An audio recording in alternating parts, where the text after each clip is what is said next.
CognisanClassic.com. I hate to say I told you so, but the Patriots could barely put up a fight.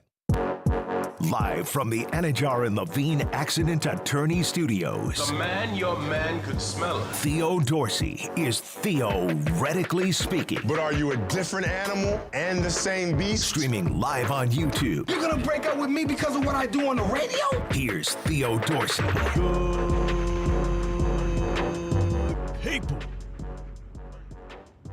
It is your boy Theo Dorsey. It is a Motion Monday. It is February the 9th. But most importantly, it is the Monday after Super Bowl 60 last night. The Seattle Seahawks win demonstratively in the Benito Bowl, 29-13 over those New England Patriots. The Pats were trying to be the single winningest franchise in NFL history when it comes to Super Bowls.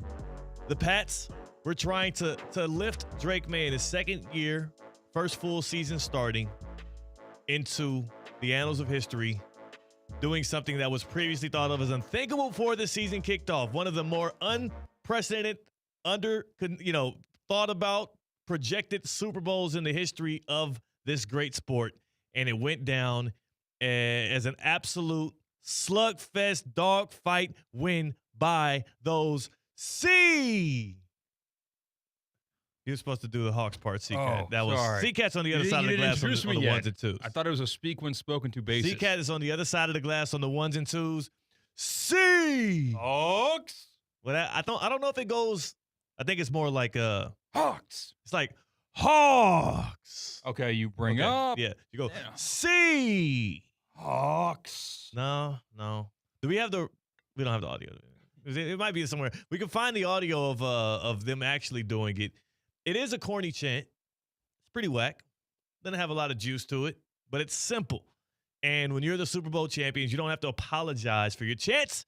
You can bask in the glory of what was a demonstrative win, and dare I say it was enjoyable. I don't know what the hell people's problem is. Sitting back on your couch, feet kicked up, stuffing your face with chips, litter in your mouth with alcohol, supposed to be having a good time. And today I've heard a bevy of people complaining about the entertainment value of last night.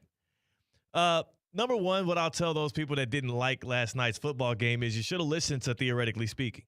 You should have listened to Theoretically Speaking because I told you exactly how this game was going to play out. Now, I said 24-13 Seahawks, ended up being 29-13. I also said that the Seattle Seahawks defense would be so constricting and so electric that to me, I've watched blowout games before in the NFL particularly that have been fun. I've watched even national championship games before that I enjoyed watching, like when Alabama refused to let LSU get to half field.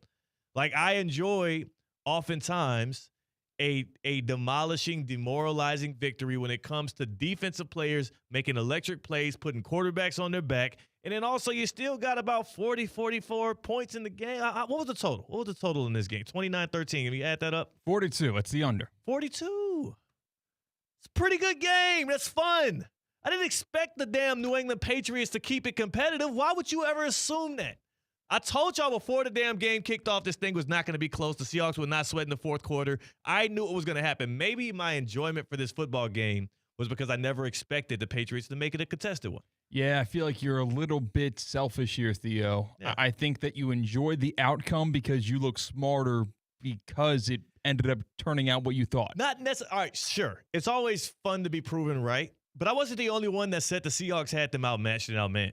Like, there were a million people that were saying that before this game. Most people were putting their money on it. A lot of people, I mean, even you were doing the whole fade the public thing because you thought it was too public of a bet. But I will say sometimes we're just right about these things. Like, sometimes you can look at both teams and say, okay, this one's really, really, really good at most of the components of football that will make you win a game, and this team is kind of average. It's kind of what the Patriots in the Seahawks game came down to. They were better in the defensive front. They had better secondary play. Their quarterback actually played better in spots until it kind of got out of hand and Drake May made a couple of plays. Like, it was just tactically as well. Like, Devin Witherspoon, who is one of the better defenders in the NFL, a corner for the Seattle Seahawks, known for how, similar to Christian Gonzalez, who was balling for the Patriots, known for how well he makes plays on the ball. He hadn't blitzed a quarterback in 4 straight games, dating back to the regular season. Mike McDonald sent them on 7 blitzes last night. Off the edge, disrupting Drake May, putting him on his back, forcing him into interceptions and a turnover multiple times. Like, Devin Witherspoon had a hell of a game. And I'm supposed to act like I didn't enjoy it because there wasn't enough passing yards? Like, what the hell is wrong with people these days? You had 3 minutes of a good game. What was the 3 minutes of a good game? When the Patriots went down the field and completed 2 big passes, both to Matt Collins. That was the best part of the game? Yes, because it was in doubt. Like, that's why we turn on these games, because they're unpredictable and you don't know the end result. When you turn on an action movie, you kind of assume that the main character's going to make it on the other end scot-free. Like, he's going to be okay. But when you turn on the football game, you want drama. And the definition of drama unofficially in sports is not knowing the final result. And for the first 3 quarters of that game, it kind of felt like we were going to know the final result because the Patriots were stopped 3 and out 6 times in a row. Yes, that was – wow. You know how hard that is to do, number one, but secondarily, it wasn't like they did it in a monotonous way. See, there's a difference between a offensive struggle. People use this word incorrectly, in my opinion. People say when it's a low-scoring game, they'll call it a defensive struggle. I don't like to just throw that word around, because that implies that the defense is the one that is making it a struggle on the offense. A lot of times, you'll go out to these games, especially it'll happen a lot in youth football, in high school football. You see it in college football from time to time. You saw it in the AFC Championship game. A lot of times, it ain't necessarily a defensive struggle. It is impotence from the offense. And that's not what we saw last night. The Patriots weren't bad. The Seattle Seahawks were just damn good. Like, Mike McDonald, the head coach for the Seattle Seahawks, became the first ever, primary defensive play caller, defensive head coach to win a Super Bowl, calling the plays on defense. I know Bill Belichick was a defensive-minded coach. He wasn't calling the defensive plays. Mike McDonald executed and called a perfect game plan to stymie the New England Patriots. And that offense that actually is pretty good. Despite they went through 3 tough defenses in the playoffs, Drake May showed that he was able to find answers. Josh McDaniels, his offensive coordinator, was finding ways to make the Patriots offense good enough to win some of these games, and the Seattle Seahawks shut it down. And that was fun to me. It was tied for the second most sacks in the history of Super Bowls. Like, negative plays that are positive for the defense, are those not considered highlights anymore? I mean, yeah, for that guy, sure. But you didn't enjoy the sack fumble? I got up out of my seat. Exactly, because you wanted that result. It's not that I necessarily wanted it. I just knew it was going to happen. You wanted that result because that's what you went on record to predict. We get it. Like, it's okay. What? There were 13 playoff football games in this 2025-26 NFL season, right? Yeah. You had the 6 wild card, 4 divisional, 2 championship, 1 Super Bowl. And if my calculations are correct, that gets you to 13. Yep. I can only think of 2 games in the playoffs that were worse than what we watched last night. All right, I can name those 2. Probably the Steelers-Texans game was a snooze fest. Seahawks, 49ers sucked as well. Chargers-Patriots? That was more in doubt. Broncos? No, was it? Yes, it was. It sucked. The Patriots. About the 16-3 Chargers over Patriots over the Chargers, where the Chargers could not move the ball. Where both of their tackles were, it wasn't that it was the Patriots defense was so dominant and amazing. Yeah, you're putting up the barriers, because the argument you're going to make as to why that game was worse than this game is because, well, why exactly? It was a defensive dominant performance by the Patriots in that one, except the final result was more in doubt later in the game and for most of the game. The Chargers offense was just inept. Okay. It was bad. Patriots offense was just inept. It was just bad. I can say the same thing. But they actually weren't. They actually had been That's true. They were very ept going 3 and out 6 times in a row. Is that an ept offense? They were being forced into that. It feels inept. Maybe I am just too appreciative of what the master class that the Seattle Seahawks were able to put on. Maybe I'm giving them too much credit, and maybe it was just an inferior team. So then why did you think that inferior team was going to win the game? Well, I didn't see the game playing out that way. I thought that the Patriots defense was going to keep the Seahawks offense out of the red zone more often than they did. Oh, you thought the Patriots defense would be better? Yeah, I thought they were pretty good, though. My final score prediction was 17-13. The Patriots defense, I would contend did play a good game. It's just the Seahawks defense put Seattle in such advantageous situations. Yeah, the dam was eventually going to break. And that's another thing I will say. What kept this game entertaining for me, and what kept it at least within enough doubt to where at one point you were texting the chat in the second half saying that this, it's all over now. The Patriots are about to come back. You have to give credit to the Pats for holding the Seahawks to 3 points each time they got in the red zone in that first half. Over and over again. I know that we don't like seeing field goals and special teams and kicks are boring and yada, yada, yada. But if those had been touchdowns instead of field goals, y'all really would have hated this game. I would say the field goals in the first half saved this Super Bowl from being an absolute snoozer. Like, I think the last year's Eagles-Chiefs game was much more boring, much more of a snooze fest than Seahawks-Patriots. Not just because I'm a Chiefs fan and wanted the outcome to be different, but the game was still in enough balance and enough doubt, though. Sure. It wasn't all the way over yet because the Seahawks offense wasn't, competing at a high enough level to do it that way. Jackson Smith and Jigba went out for a bulk of this game in which you could have saw the tables turn. And then you had the pivotal play where Drake May finally realized, I got to start taking some shots down the field. They are disrupting everything up front. They are withholding everything that we game planned and tried to do. Josh McDaniel, help me out. And then he dials one up to the corner and is on to Matt Collins. And they bring a pressure. We don't have that play. I thought you were talking about after the Matt Collins touchdown when it looked like the game was going to be in doubt, and then this happened. Pressure as well, and May get a knockdown as Witherspoon came under pressure. Witherspoon again. Is going the distance. Y'all some haters, dog. Hey. 888-760-3776. 888-760-3776. Hit us up on the Baptist Health Hotline right now. Did you enjoy yourself last night? Because, damn it, from the start of halftime through the end of that game, I had myself a party. It all got kicked off with Benito. It all got kicked off with Bad Bunny and the way that he rocked that stage. And I absolutely love the set design. I love the way in which he perused through there. I don't remember one single damn word he said, but the music and the vibes were high. And after that, I continued to watch through and enjoy myself through the third and fourth quarters of that game as the Seahawks defense, they cut it off at the nozzle. They absolutely dominated that second half. And I will say this too, C-Katt. The stupid-ass Super Bowl squares that you forced my hand into playing, I won the third quarter and I won the fourth.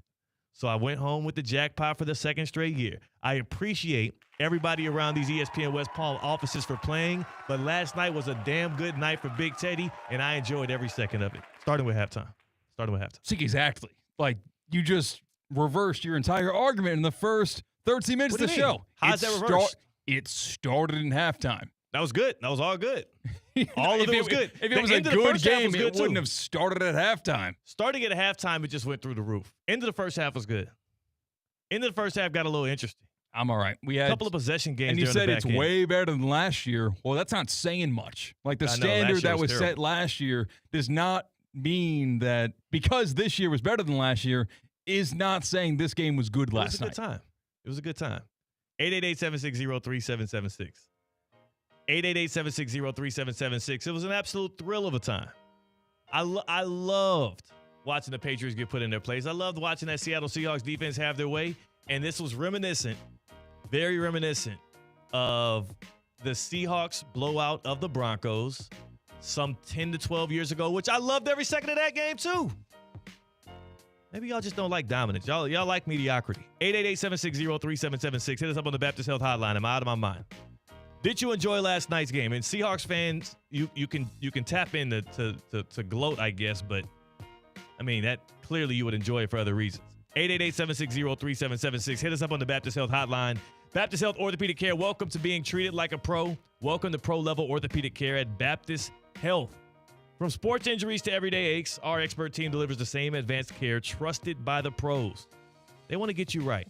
You got joint pain, you got back soreness, you got issues within the body, and you want to bounce back. That's what they're there for. Baptist Health Orthopedic Care, they want to welcome you to being treated like a pro and get you back to the life, the activities, and the hobbies, and all of the things you love. Learn more at baptisthealth.net/ortho. That is baptisthealth.net/ortho. Seahawks they gave us a fun show, man. They made some great plays there. It was I wish we would have been able to see a little bit more of Jackson Smith and Jigba. His injury kind of deflated things here, but it also made it interesting because you knew the Seahawks didn't have the downfield threat. that they would need to put the game away. Sam Darnold was good, but not too good. You know, he was good enough to keep that offense afloat, but not so good that he put the game away early. Like, again, this thing got down to 19-7. People were biting their nails around Seattle. But ultimately, the Seahawks end up getting the victory there, and it was a fun Super Bowl. And it was a great halftime show. I know some of you out there did not get a chance to tune in to said halftime show, but give it a chance if you will. Like I said, Bad Bunny was a great performer. Yeah, he held that fort down. JSN almost had a big home run play in that first half. I think at the tail end of the first quarter where Darnold just missed him by about 3 yards, or else he would have had A little bit inside. like an 80-yard touchdown catch. Oh, that one where Darnold bought time and floated over the top, but he didn't. Yeah, that was. He just let him a little bit too much. Would have been a fun, explosive play. It didn't happen, though. It was a little deflating. It didn't happen. But I will say, man, Sam Darnold, people are talking about his career arc and what he's been able to do and his bounce back from what he was, which was a first-round bust with the New York Jets, and now on his fifth team, he becomes the first quarterback ever to win a Super Bowl with his fifth team. Ironically, I think he's kind of doing the reverse Russell Wilson. Like, he is, to me, literally the reverse Russell Wilson. Same team, too, that they both end up with, but in different ways. Like, he might retire a Seahawk at this point, Sam Darnold, unless he does like one of those little random, like Joe Montana type, with the Chiefs years. Sam Darnold, the way he entered the league, Russ was what, a third-round pick? Yeah. I think. Sam Darnold, top 5 pick in that NFL draft. Was he number 2 overall, Sam Darnold? Yeah, he was 2. Also, Sam Darnold, when he was drafted, was eschewing the job out of camp. Like, he got it. It was no question. Russell Wilson, we thought Matt Flynn was going to be the starting quarterback for the Seahawks at that point, where Russ had to go and earn it and beat him out for that spot. Russ had immaculate success right from the jump. We crowned Russell Wilson a future Hall of Famer and a potential perennial Pro Bowler and one of the best players in the league within the first 3 years of his career. And he did that on the backs of a great Seahawks team and a unit. He did it with the same general manager, John Snyder. He did it with a future Hall of Fame coach in Pete Carroll. And he did it in such a great way that because that was the only sample size we had of Russell Wilson at that time, we thought immediately he was that dude. Sam Darnold was the opposite. He gets into the league. Everything was given to him, not necessarily earned, except for the fact that he played his way into being a great draft prospect. He stumbled his way around the league. He saw ghosts against the New England Patriots, ironically. He also had to go from team to team as a journeyman, trying to find his way back into a starting role. What is Russell Wilson doing right now? Like, literally, it's the opposite. They literally are like Benjamin Button of each other. And what I'll say about Sam Darnold is he, to me, is on a Hall of Fame trajectory.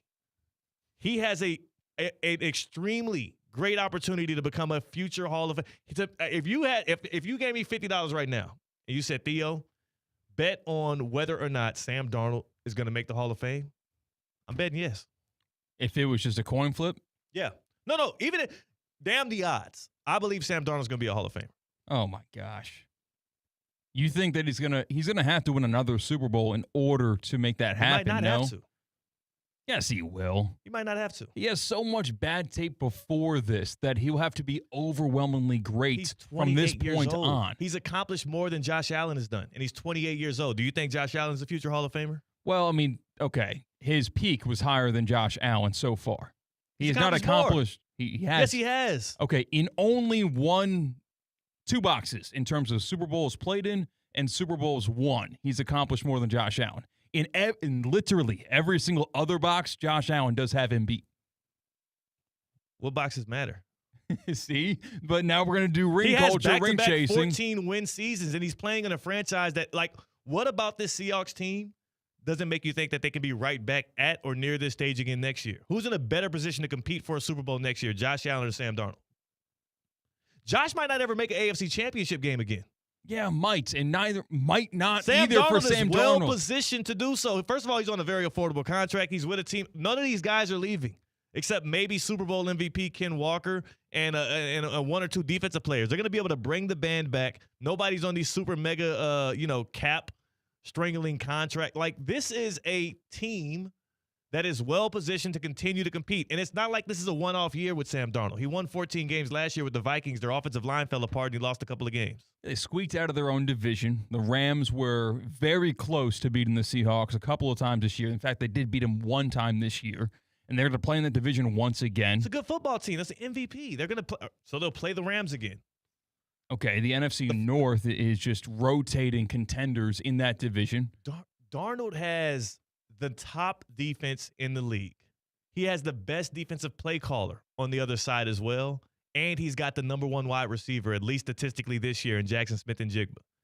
He also played turnover-free football these playoffs. We did the same exact thing the last time the Seahawks were at this stage. What are you talking about? Perennial Super Bowl team, and they made it back there one other time. Yes.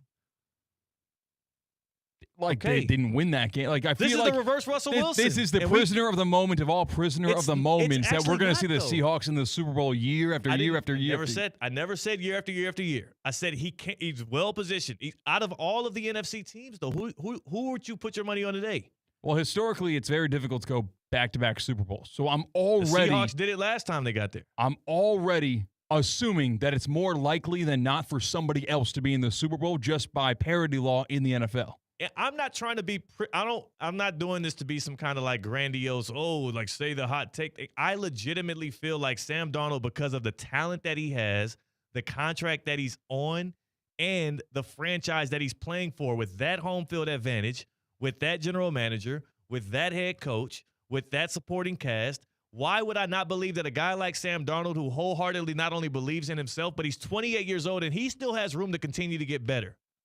Why would I not believe that this is a team that is going to be able to compete for Super Bowls in the future? I'm not saying they're going to win them, but damn, that defense is deep as hell as well. They were getting plays out of guys. I'm like, well, did they just call him up from the practice squad? No, this is a guy that's been in the rotation for years, but it's a random nose tackler or an edge. Like, it's a really good football team. Yeah, who was the guy who was a rookie this year? Nick Emanwari?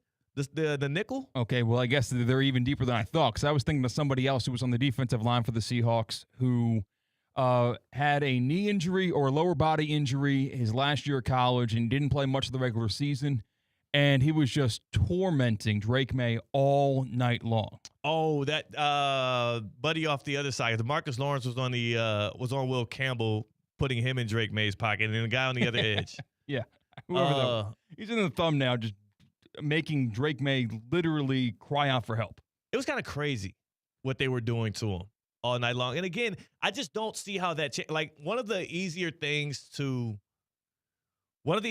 translate week over week, year over year, is, especially if you have great defensive talent and a really good defensive play caller, is the success of that unit. And the Seahawks have all of that, and they have an affordable quarterback too. Like, they're not paying Sam Darnold $60 million a year to get this done. So they can afford to bring guys back when they become expensive. I will say that, but you know what? You know how this works. What? Quarterbacks that already have gotten paid will be back at the negotiating table in year number 2. He'll get paid in 2 years. Him and his agent he just got paid. Yes. Him and his agent are going to talk about renegotiating that contract this offseason. Sam Darnold is well aware of who that man in the mirror is, all right? I didn't see him in this spot last year. He's well aware of who that man in the mirror is all I'm saying. You think the Seahawks want to take the same gamble that the Vikings did last year? I know Sam Darnold's under contract. No, they're not. No, the guy just won a Super Bowl for you. They're keeping him. They're keeping Sam Darnold. Right. I know. Well, if Sam Darnold's like, I would like more money, you think they would risk in not having that guy just because he was a little bit greedier than they wanted? How many years is on his deal? He's got 2 more years. We'll talk when you're done. Yeah. Wow. That finished so many negotiations. Yeah. I wish someone had brought that up to everybody else in the NFL ever. Sam, you know what? We can talk to our guy. We're being joined by former general manager Mike Tannenbaum later on in the show. And we'll talk to our guy, Mike T, and ask him what he thinks of the future of Sam Darnold's contract negotiations. And we'll see how he would play that if he was in John Snyder's shoes. But we're talking about the victors. We're talking about the winners. We're talking about the Seattle Seahawks, Super Bowl 60 champions. And with that championship, we also crowned the champion here on this show, C-Katt.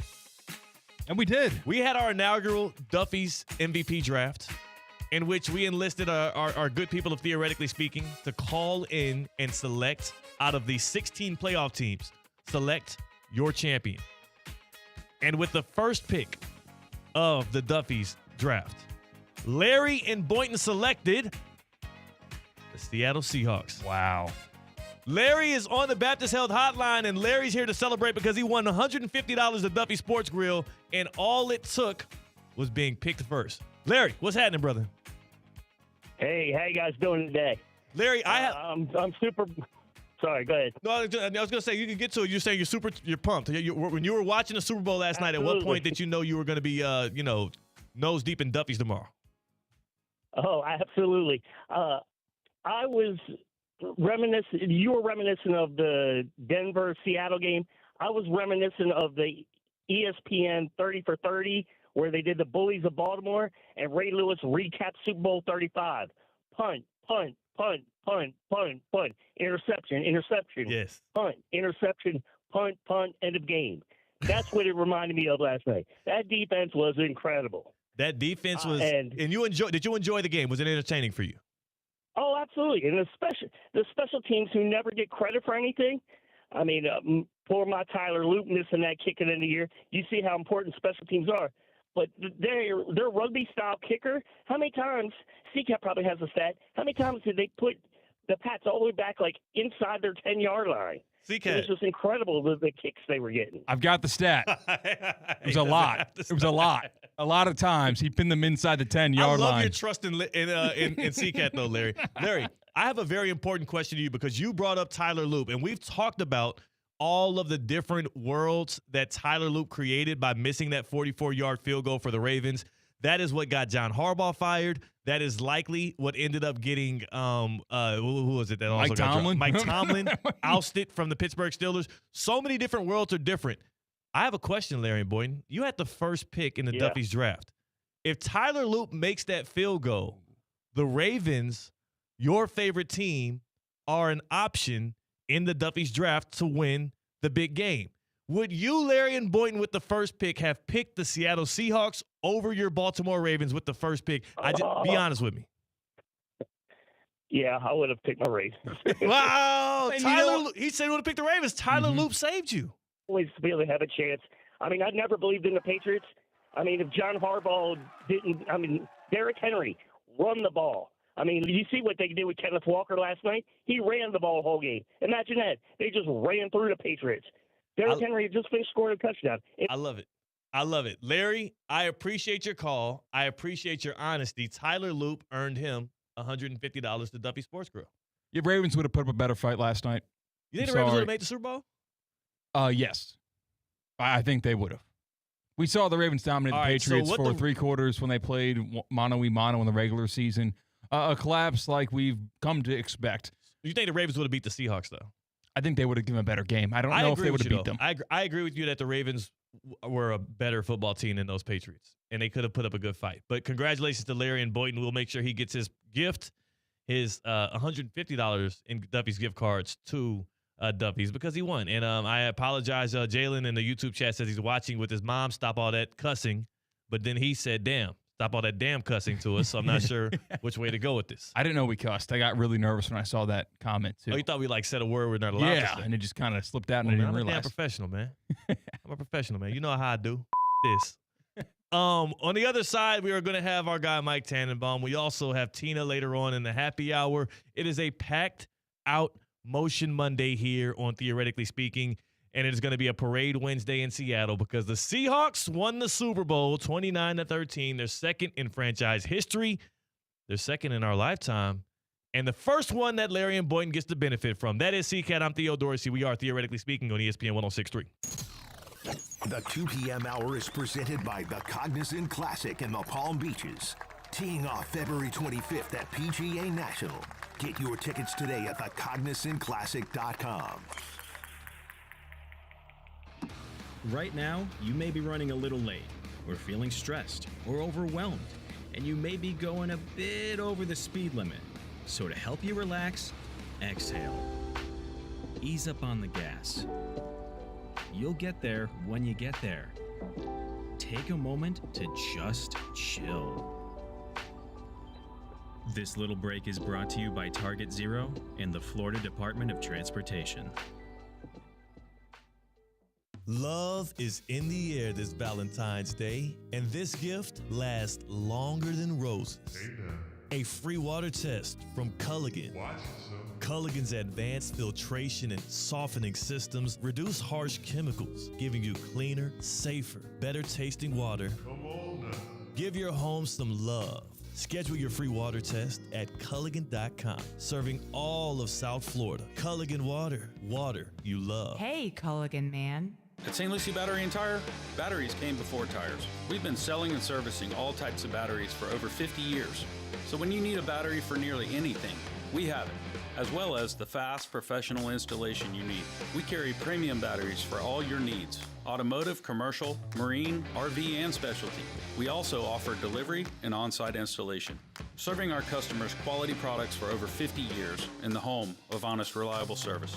Go to slbt.com and book your next appointment. Ready to take on any terrain? The all-new 2026 Defender 110 P300S is here. Built for those who crave adventure without compromising on luxury. Lease the powerful 2026 Defender 110 P300S for just $899 per month for 36 months. Whether you're tackling the toughest roads or cruising the city, the Defender is ready for it all. Don't wait. Visit Land Rover Palm Beach today and experience the Defender like never before. Terms and conditions apply. See dealer for details. Today's tax tip is brought to you by Anshin Accountants and Advisors with Yair Holtzman, partner and leader of Anshin's Research and Development Tax Credits Group. The One Big Beautiful Bill Act restored full expensing of domestic research and development expenditures, allowing businesses to deduct qualifying costs immediately or choose among different tax treatments. Beginning with tax years after December 31st, 2024, special elections for small businesses can be applied retroactively. At Anshin, a partner-owned firm since 1923, we help businesses develop a proactive tax plan, identify qualified activities and expenses, and optimize cash flow and tax benefits. If your business is investing in U.S.-based R&D and looking to maximize incentives while remaining compliant with tax law, let Anshin deliver value where others can't. For more tax tips from Anshin, visit Anshin.com. That's ANCHIN.com. Anshin Accountants and Advisors, helping you recalculate what's possible. College basketball is heating up and the tournament is almost here. Don't let your home get caught off guard. Get ready now with EDS Air Conditioning. Right now, qualified customers can get 0% interest for 60 months on a brand new AC. Hot streaks belong on the court, not in your living room. With over 800 Google reviews and a 4.8 star rating, EDS has been the trusted MVP since 2006. Visit EDSIsyes.com today. Stay cool and be ready before the madness hits. You wish upon a star, makes no difference who you are. Anything your heart desires will come to you. Sam Darnold and Kenneth Walker III. You and the Seattle Seahawks had just won the Super Bowl. What are you going to do next? We're going to Disneyland!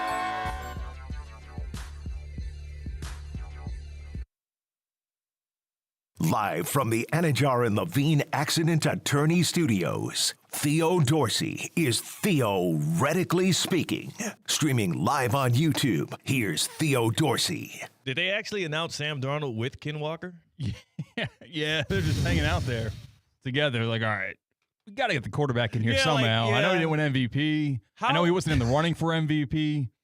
They weren't going to be Jason Myers, kicker for the Seahawks. They just had to, get him at the same time. You know what sucks? I do think that the Super Bowl MVP got swung on a stat correction. Devin Witherspoon, he was the one that had forced that sack fumble of Sam Darnold that turned into a touchdown. Because that got stat corrected from a sack fumble to an interception. He had a quarterback hurry is what he got. He went from a sack fumble to a quarterback hit. That's it. Mm-hmm. So that's gonna hurt him. But I think he was probably the most impactful player for the Seattle Seahawks. No diss to Ken Walker, who did win Super Bowl MVP. I think he went for like about $160. He was explosive as hell with the ball in his hands. He was about the only thing. 27 carries, 135 yards on the ground.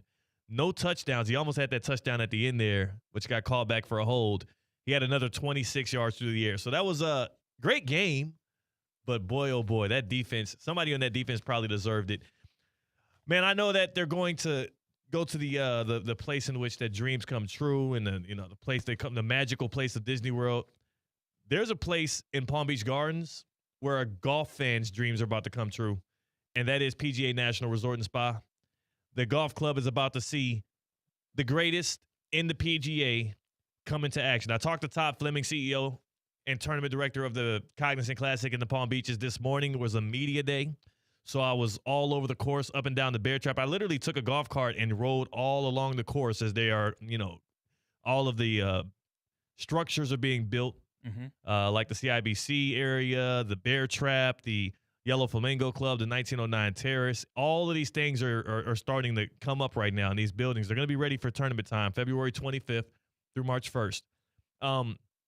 One of the things about what I saw out there today is that they are literally changing up the ways in which these grandstands are set up so that it's not just the people that buy the higher level hospitality tickets that get a great view, but now general admission people are going to get a great view of the golf as well, because they are cutting into some of that and leaving gaps for people to walk up.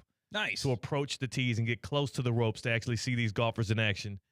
12 of the top 50 right now, 12 of the top 50 in the PGA Tour are going to be in this here draw for the Cognizant Classic in the Palm Beaches. That's pretty good. Yeah, I spent all weekend watching these guys in Phoenix. Cannot wait till they come to town. It's going to be great. February 25th through March 1st. Tickets have been flying off the shelves. TheCognizantClassic.com.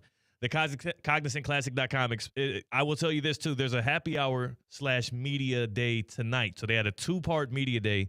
One of them was 10 a.m. this morning. The other one is right after the show. And I will be doubling back. I will be doubling back to the 1909 Terrace where they're having the media party at, and I will be indulging with the brethren and also learning more about what the Cognizant Classic in the Palm Beaches has to offer. You know, drive down the road, maybe see the Battle of California take place at the SoFi Center with me? Hey, now. What time are they teeing off TGO? Are the fellows out there tonight? Yeah, 7 o'clock tonight. You got the Bay, and then you've got LA Golf Club. Russo and Rizzo going? They will be on site, yes. Okay. I don't know if they're going to be there for the whole match, but they are live from outside the SoFi Center today. Oh, so we're not doing anything at 3:30. Oh, dang it. Yeah. No, we can get them on here remotely. We'll get Russo and Rizzo remotely. We'll join the show because they vehemently, at least one of them does, disagree with Theo's take that was a exhilarating, very fun Super Bowl to watch. They both hate it. And I guess my expectations were just lower. I'm trying to reason, like oftentimes when I have the lone opinion in a crowd of people who all agree that one thing is the other way, and I'm the black sheep, if you will, no pun intended. I tend to try to give some kind of credence to the other side. I'm like, okay, so maybe they have a point. What would their point be? What am I missing that they are seeing? Because I thoroughly enjoyed last night. And a lot of it did get picked up during the halftime show when Bad Bunny, put on a performance of a lifetime and kicked it, and the vibes were high. And I was replaying some Bad Bunny songs throughout parts of the second half, so I did miss some of the commentary. And it was a groove at that point. So I will say that was an injection of life into a game that didn't have a lot of touchdowns, but there's still good plays. Like even the first touchdown in the game that made it 19-0 for the Seahawks at the end of the first half, where Darnold found, I believe it was A.J. Barner? Yes. The tight end with the play action. I mean, it was really like the masterclass that the coaching staff was putting on, which I know sounds super stupid and nerdy, but it was like, tactically, that was a very well-coached football game, and it was fun watching the ways in which the Seahawks took advantage of Mike Vrabel and his coaching staff. I know I believe it might have been the Monday after the conference championship games when we had the results. We had 2 weeks of lead up. I knew you were actually wanting to see a Seahawks dominant performance over a good game. You wanted that instead, and you got it. But I didn't. It's because it was in my mind, it was impossible for the Patriots to keep this thing close. I thought it might have even gotten even more out of hand. I thought I was making a conservative prediction by saying 24-13. Like I thought there was always room in my head for like 40-10. And I'm actually impressed that the Patriots didn't let it unravel. And again, it all comes back to that first half where other people saw it to be boring and nonchalant and not fun. Them holding the Seahawks to field goals instead of touchdowns is what kept this thing somewhat interesting. How many teams out of the AFC would have given us a better Super Bowl? The Ravens. Am I a homer if I say the Chiefs would have given a better Super Bowl? I think they. How many times did the Chiefs get blown out this year? They didn't get blown out. Exactly. That's what I'm trying to think. Yeah. Like I can't. There wasn't even a gotcha. That was an actual consideration of it because, like, I don't think the Chiefs would have beaten the Seahawks in this situation. No, they wouldn't have beaten. Heavens no. Yeah, I think defense is too much. And we're obviously saying with Patrick Mahomes. We're not saying. Yeah, exactly. The Chiefs would have given a better game, sure. The Ravens. All right, let's try this. Let's try this out for a second. How many teams would have given a better game last night to the Seattle Seahawks than the New England Patriots? Out of the AFC. Let's start with the playoff teams out of the AFC. How about we start there? Okay. So here's the thing: the Broncos with Jarrett Stidham would not have given a better game. Correct. So the Broncos is a absolutely no. Buffalo Bills? Yes.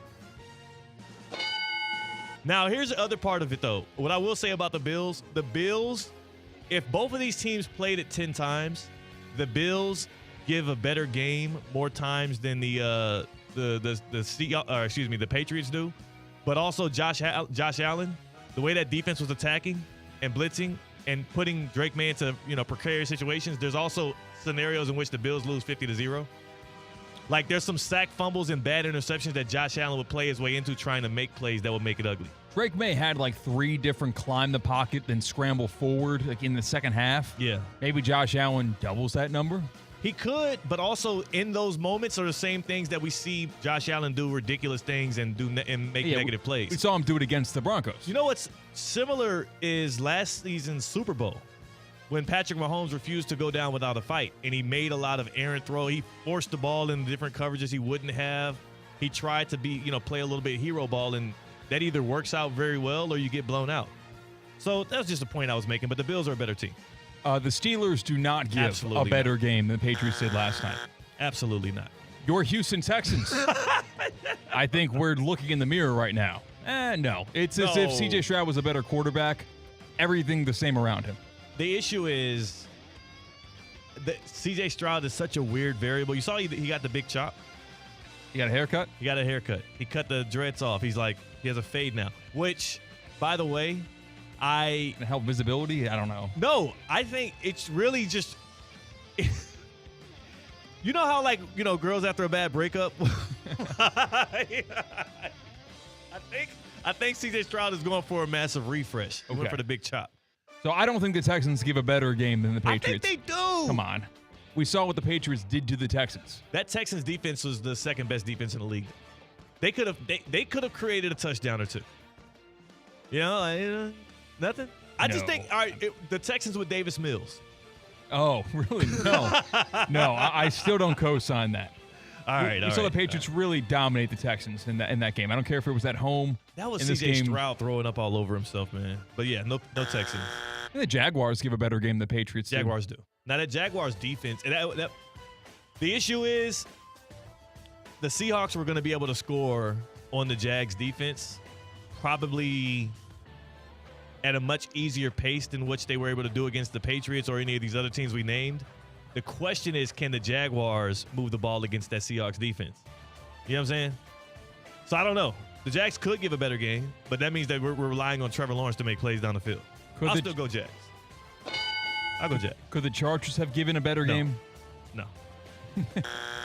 So far we just got the Jaguars, the Bills, and then your Ravens. And they're not even they played in a playoff game, but they're not a playoff team. Right, they're not. They're not. The Ravens are the non-playoff. So which non-playoff AFC teams would have given a better game than the Patriots? Your Ravens. The Chiefs if they had Mahomes. The Chiefs with Mahomes might have. Even though they were eliminated in that game. They still would have given a better game. They would have threatened. Yeah, I would bet in this, like if we were doing a hypothetical prediction market, whatever, and we could have a hypothetical game with Patrick Mahomes full throttle, I think that it would be a better football game. Oh, yeah. I think that's it, though. With the Bengals? No. We would have. No. I don't know. In the Bengals-Rams Super Bowl was a better football game than what we saw last night. And it was kind of the same situation. That Rams defense is not this Seahawks defense, though. That's the difference. But they treated the Bengals like we saw the Seahawks treat the Patriots. Burrow was running for his life. Most sacks in the Super Bowl history. The Patriots, the Bengals offensive line was shoddy, and Joe Burrow held onto the ball too long. There were two proponents that made that happen, but whatever. I think we got to our number. 3 teams. So not the Bengals? Not the Bengals. I can't give them the nod. Dolphins? I'm just kind of sorting by win total. And you are Colts a sick won man. 8 games. I know they were on an 8-game losing streak, I believe. You know what, though? You think what? the Daniel Jones list Colts? No. Okay. But if Daniel Jones, this is crazy to say. Yeah. But if Daniel Jones was healthy, he could have given Sam Darnold with the Patriots. Yeah, I know. Okay. It just is funny because we were living in that reality for a second. Exactly. Where the Colts were the class of the AFC. But now we're out here discussing if whether or not a hypothetical Daniel Jones-led Colts team could take down a Sam Darnold-led Seahawks team in the Super Bowl. And that's how boring last night's game was. Shut the hell up. It took us 42 minutes to get to hypotheticals. When are we kicking off? Where's this season starting? It's an Australian this year? It was entertaining. And it was because of what a masterclass the Seahawks put on. Mike Tannenbaum is a guy who could give us a lot of perspective on the entertainment value of last night's game. He was in Santa Clara for Super Bowl week. He enjoyed the thrills of the game in person, and he joins us right now on Theoretically Speaking on the Baptist Health Hotline. Mike T, have you made it back from California? Yes, sir. I did the international pre-game and halftime show from Bristol, so I am back on the East Coast. Got you. Back on the East Coast, you did your work after enjoying some of Super Bowl week out there. You did your work from Bristol. And for you, for your money, did you enjoy last night? Yeah, I did. I thought it was, look, if you like defense, it was a great game. I gotta give them a lot of credit. I thought when you blitz a corner like Devin Witherspoon and you match him up against non-athletic offensive linemen, the game of football, Theo, at the end of the day is the game of chess played on grass. And it just seemed like for almost all the game guys, like the Seahawks were just one step ahead of the Patriots. When you say that, it kind of it throws a wrench into the conversation that a lot of people want to have about offensive play callers as head coaches. When you look at a guy like Mike McDonald, who it seems to be like the Sean McVay equivalent of defensive play calling right now in his second year with the Seahawks, with a bunch of guys who, for most NFL casual fans, they would not know these names. He coached the masterclass last night. Like, how do you think other teams and other franchises are going to, quote unquote, copycat what the Seahawks were able to do this year? Yeah, that's a great question. I would say this, look, there's one Mike McDonald. I think you're going to see other people try to do it, but it's really hard to do that because with all the decisions you have to make, like when to challenge, not challenge, I think that's a hard thing to do for all the game manager stuff. But Mike McDonald's a really special coach. I think one guy that's kind of in that ilk is Jesse Minter. Those are guys that had the Michigan, Baltimore, Charger sort of Harbaugh shuttle. So if you're looking for one comparison, I would say it could be Jesse Minter. Where did Minter end up going? The Ravens. So he did. That's your guy now, C-Katt. Look at that. Yeah. Proud. So we get Lamar healthy with Jesse Minter. Ravens could be really interesting. And we saw what Mike McDonald was able to make out of that defense just a couple of years ago when they were the number one unit in the NFL. So it'd be interesting to see if Minter can get something similar back out of that squad that was like the opposite of that this past year. Mike Tannenbaum joining us here on Theoretically Speaking. Post Super Bowl 60, a 29-13 win for the Seattle Seahawks over those pesky New England Patriots. Before we get to the Pat side of things, let's stick with the victors here. What does this say about what Sam Darnold is going to be on the back end of his NFL career? I have said it. I do think that he is now firmly on a Hall of Fame trajectory because of his situation, because of the team around him, and the contract he's on. But what do you make of Sam Darnold and his pending future with Seattle right now? Oh, Mike T did not like. He said that was a little too Yeah, effusive in praise. you dropped the Hall of Fame word, and that was a it. trajectory. He's right. doing the reverse Russell Wilson. Okay, so in that He's fact, doing the reverse Russ. any quarterback who has ever been the number 1 overall pick is on a Hall of Fame trajectory because it's so early in it, and they're going straight up because that's the best you can do as a college prospect. Hall of Fame trajectory. At least I waited until he had back-to-back 14-win seasons and a Super Bowl to say it. I'm not jumping the gun. This is not crazy. It's not crazy. I think it's pretty crazy. I think is that Ben is Roethlisberger a Hall of Famer? I don't know. I feel like you will watch back that take right there, and then like they did at the credit scene of The Hangover, where like, oh, we did that last night. Who'd you hire? I don't recognize them. Mike T feels the same way. We're talking Hall of Fame trajectories he's here. 28 years old. He's got his whole career ahead of him. Mike T, come on, man. Come on. Well, first of all, I'm here for all the hangovers. 1, 2, 3. I can't get enough of that. I'm with C-Katt, my man. I think he's on the Hall of Very Good, maybe, but Hall of Fame. Look, I'm not going to have to, get a face tattoo if he makes it in there. But there is no way right now. Hall of Famer, I don't see it.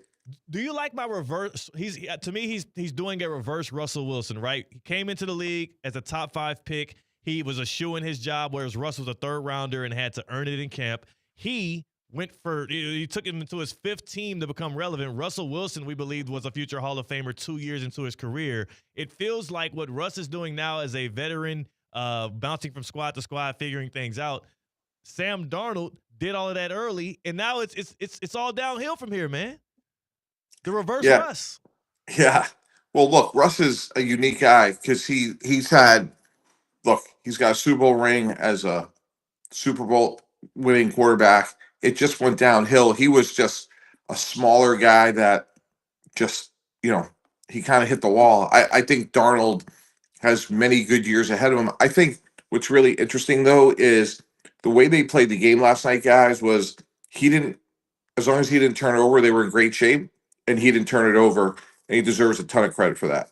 He didn't turn it over all postseason. He also did it for most of the game without his number 1 target in Jackson Smith and Jigba, and that the play action touchdown to A.J. Barner in the first half gave them the proper amount of separation to be able to play defense in the way in which Mike McDonald wanted to in the second half as well. Like I liked everything about it, and I think that at the very least, Mike T, what do you think this does for Sam Darnold's future in Seattle and his ability to continue to be a franchise quarterback for them? Because they're likely going to have, there's going to be an extension somewhere down the line, and I think he's creeping back up into the $50 million mark again.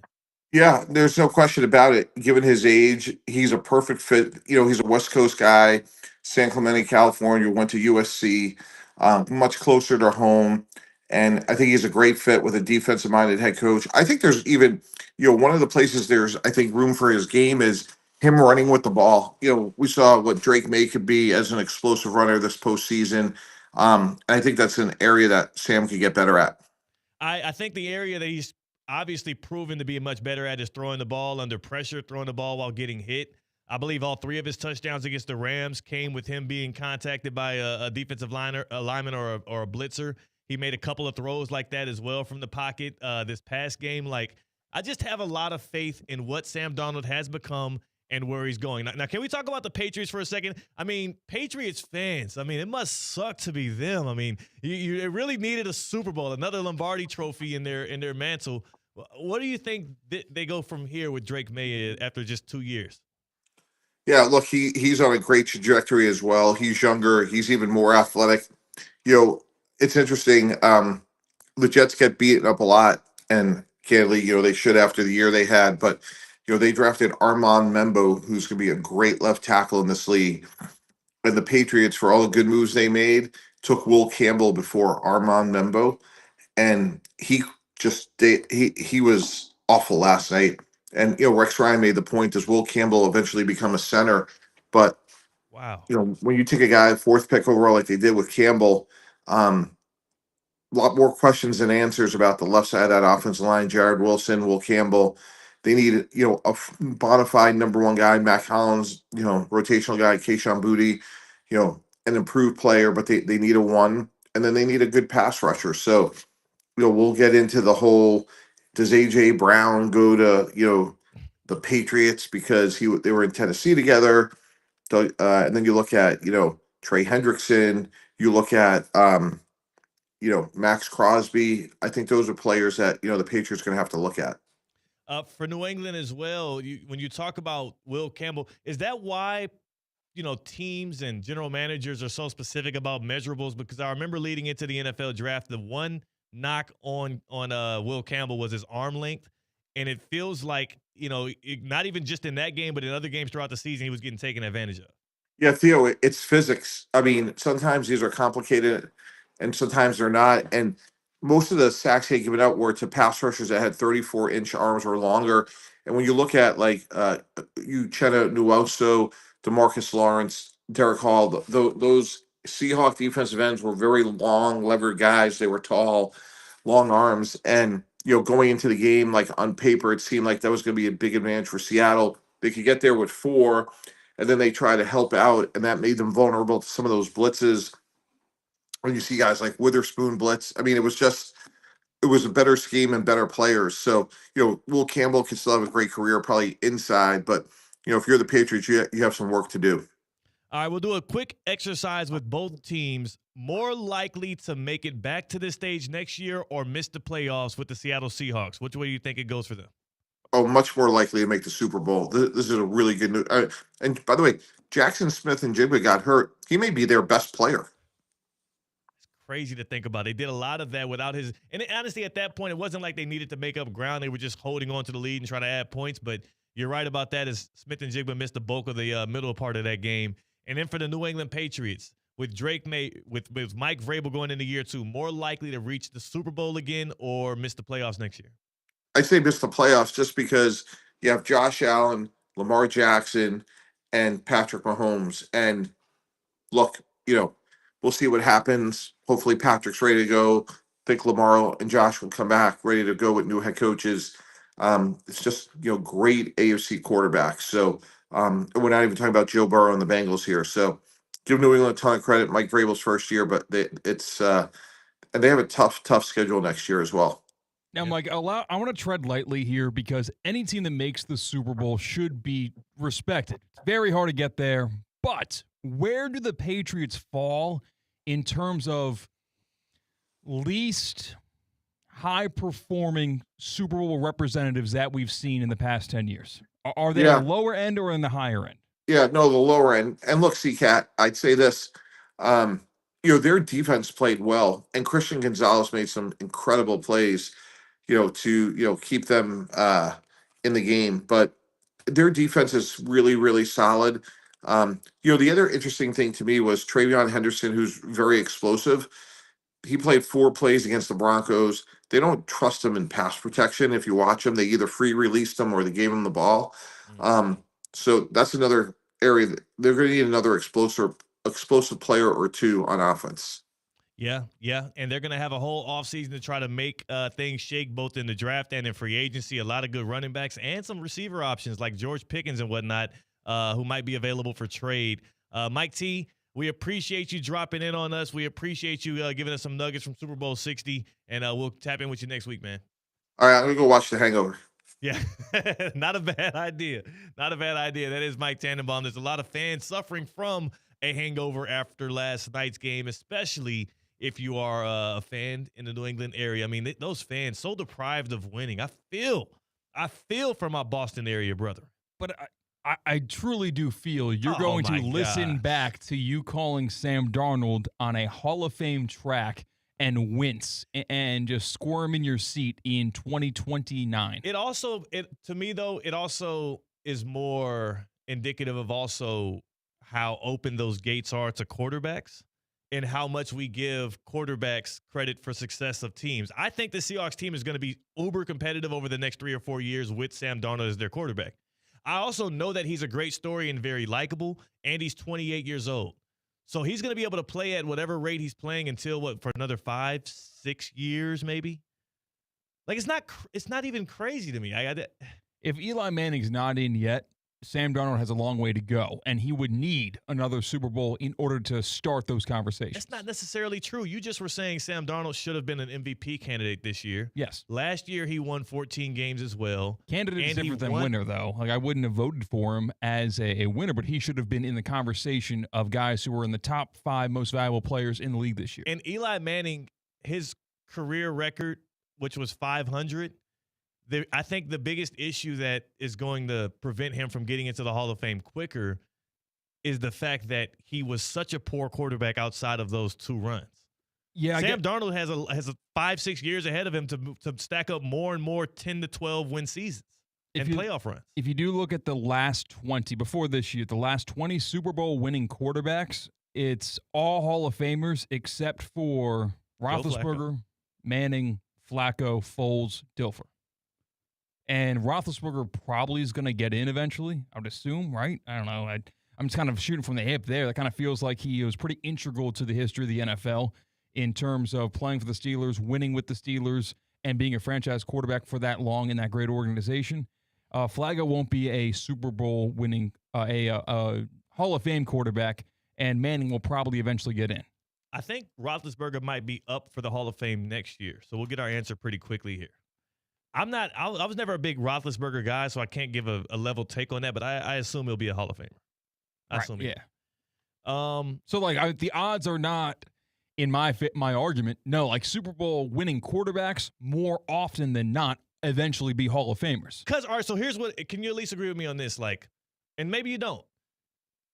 He's not Drew Brees, but he's not Trent Dilfer. He's not Joe Flacco. To me, I mean, and that's where I'm standing on this, and I think he can inch close enough to the Drew Breeses of the world and potentially get a second Super Bowl title, right? That's still in the range of outcomes to where we're going to be forced to put a guy like him in because of the stats and also the Super Bowls.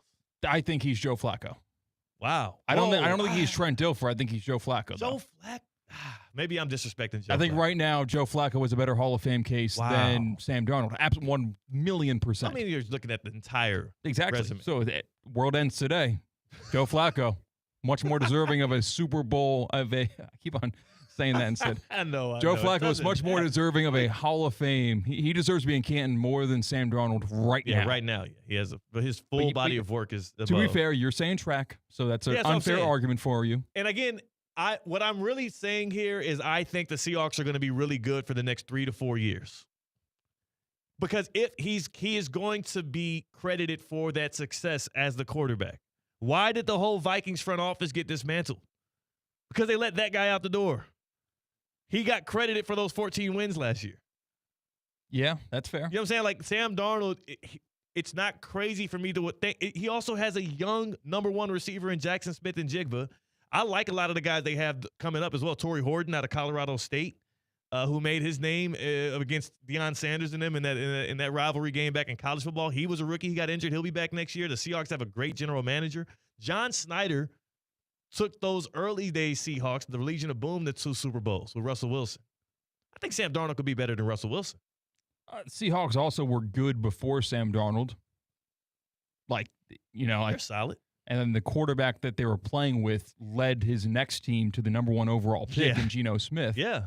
So, you think this is a Seahawks thing and not a Sam Darnold thing? It could be. But Sam Darnold did it with the Vikings, though. He did it with the Vikings. Who's more likely to be in the Hall of Fame? Jalen Hurts or Sam Darnold? Hurts right now. But you know what? That's a better comp. To me, that is the better comp. Sam Darnold is to me, going to be on a similar track to Jalen Hurts. He'll always be doubted. The only difference is Hurts didn't have the blow-up, ugly, seeing ghost stage of his career. He just was more so doubted before he got a chance to play. Parachuted into an exceptional position. Yeah. Sam Darnold had to fight in the trenches until he eventually got to Nirvana. He got it out the mud. But again, that's what makes those early stages excusable to me.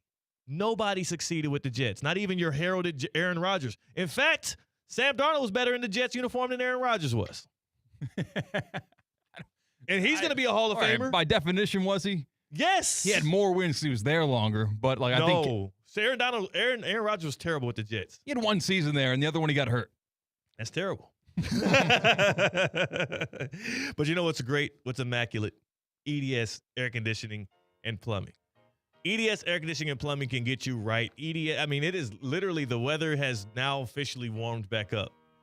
It is back to status quo. As I was out on that golf course this morning, I felt that sun. I was like, okay, it's all right. There go that South Florida heat coming back into play. And to make sure your home is protected against the South Florida heat when it really gets to bubbling up, make sure you're tapped in with EDS Air Conditioning and Plumbing. I don't want you to get blitzed by an AC surprise breakdown. EDS is now offering 0% interest for 60 months to qualified customers. That means you don't have to settle for a cut rate job that's going to cost you more down the line. We're talking about real value, trust, and everyday savings. Put EDS Air Conditioning and Plumbing into your starting lineup right now. EDSIsYes.com. EDSIsYes.com. They can come and do for you what they did for me. I am a Gold Plan member. That means 2 check-ins every single year, preventative care and repair, and they're going to help you be better for the future and the present.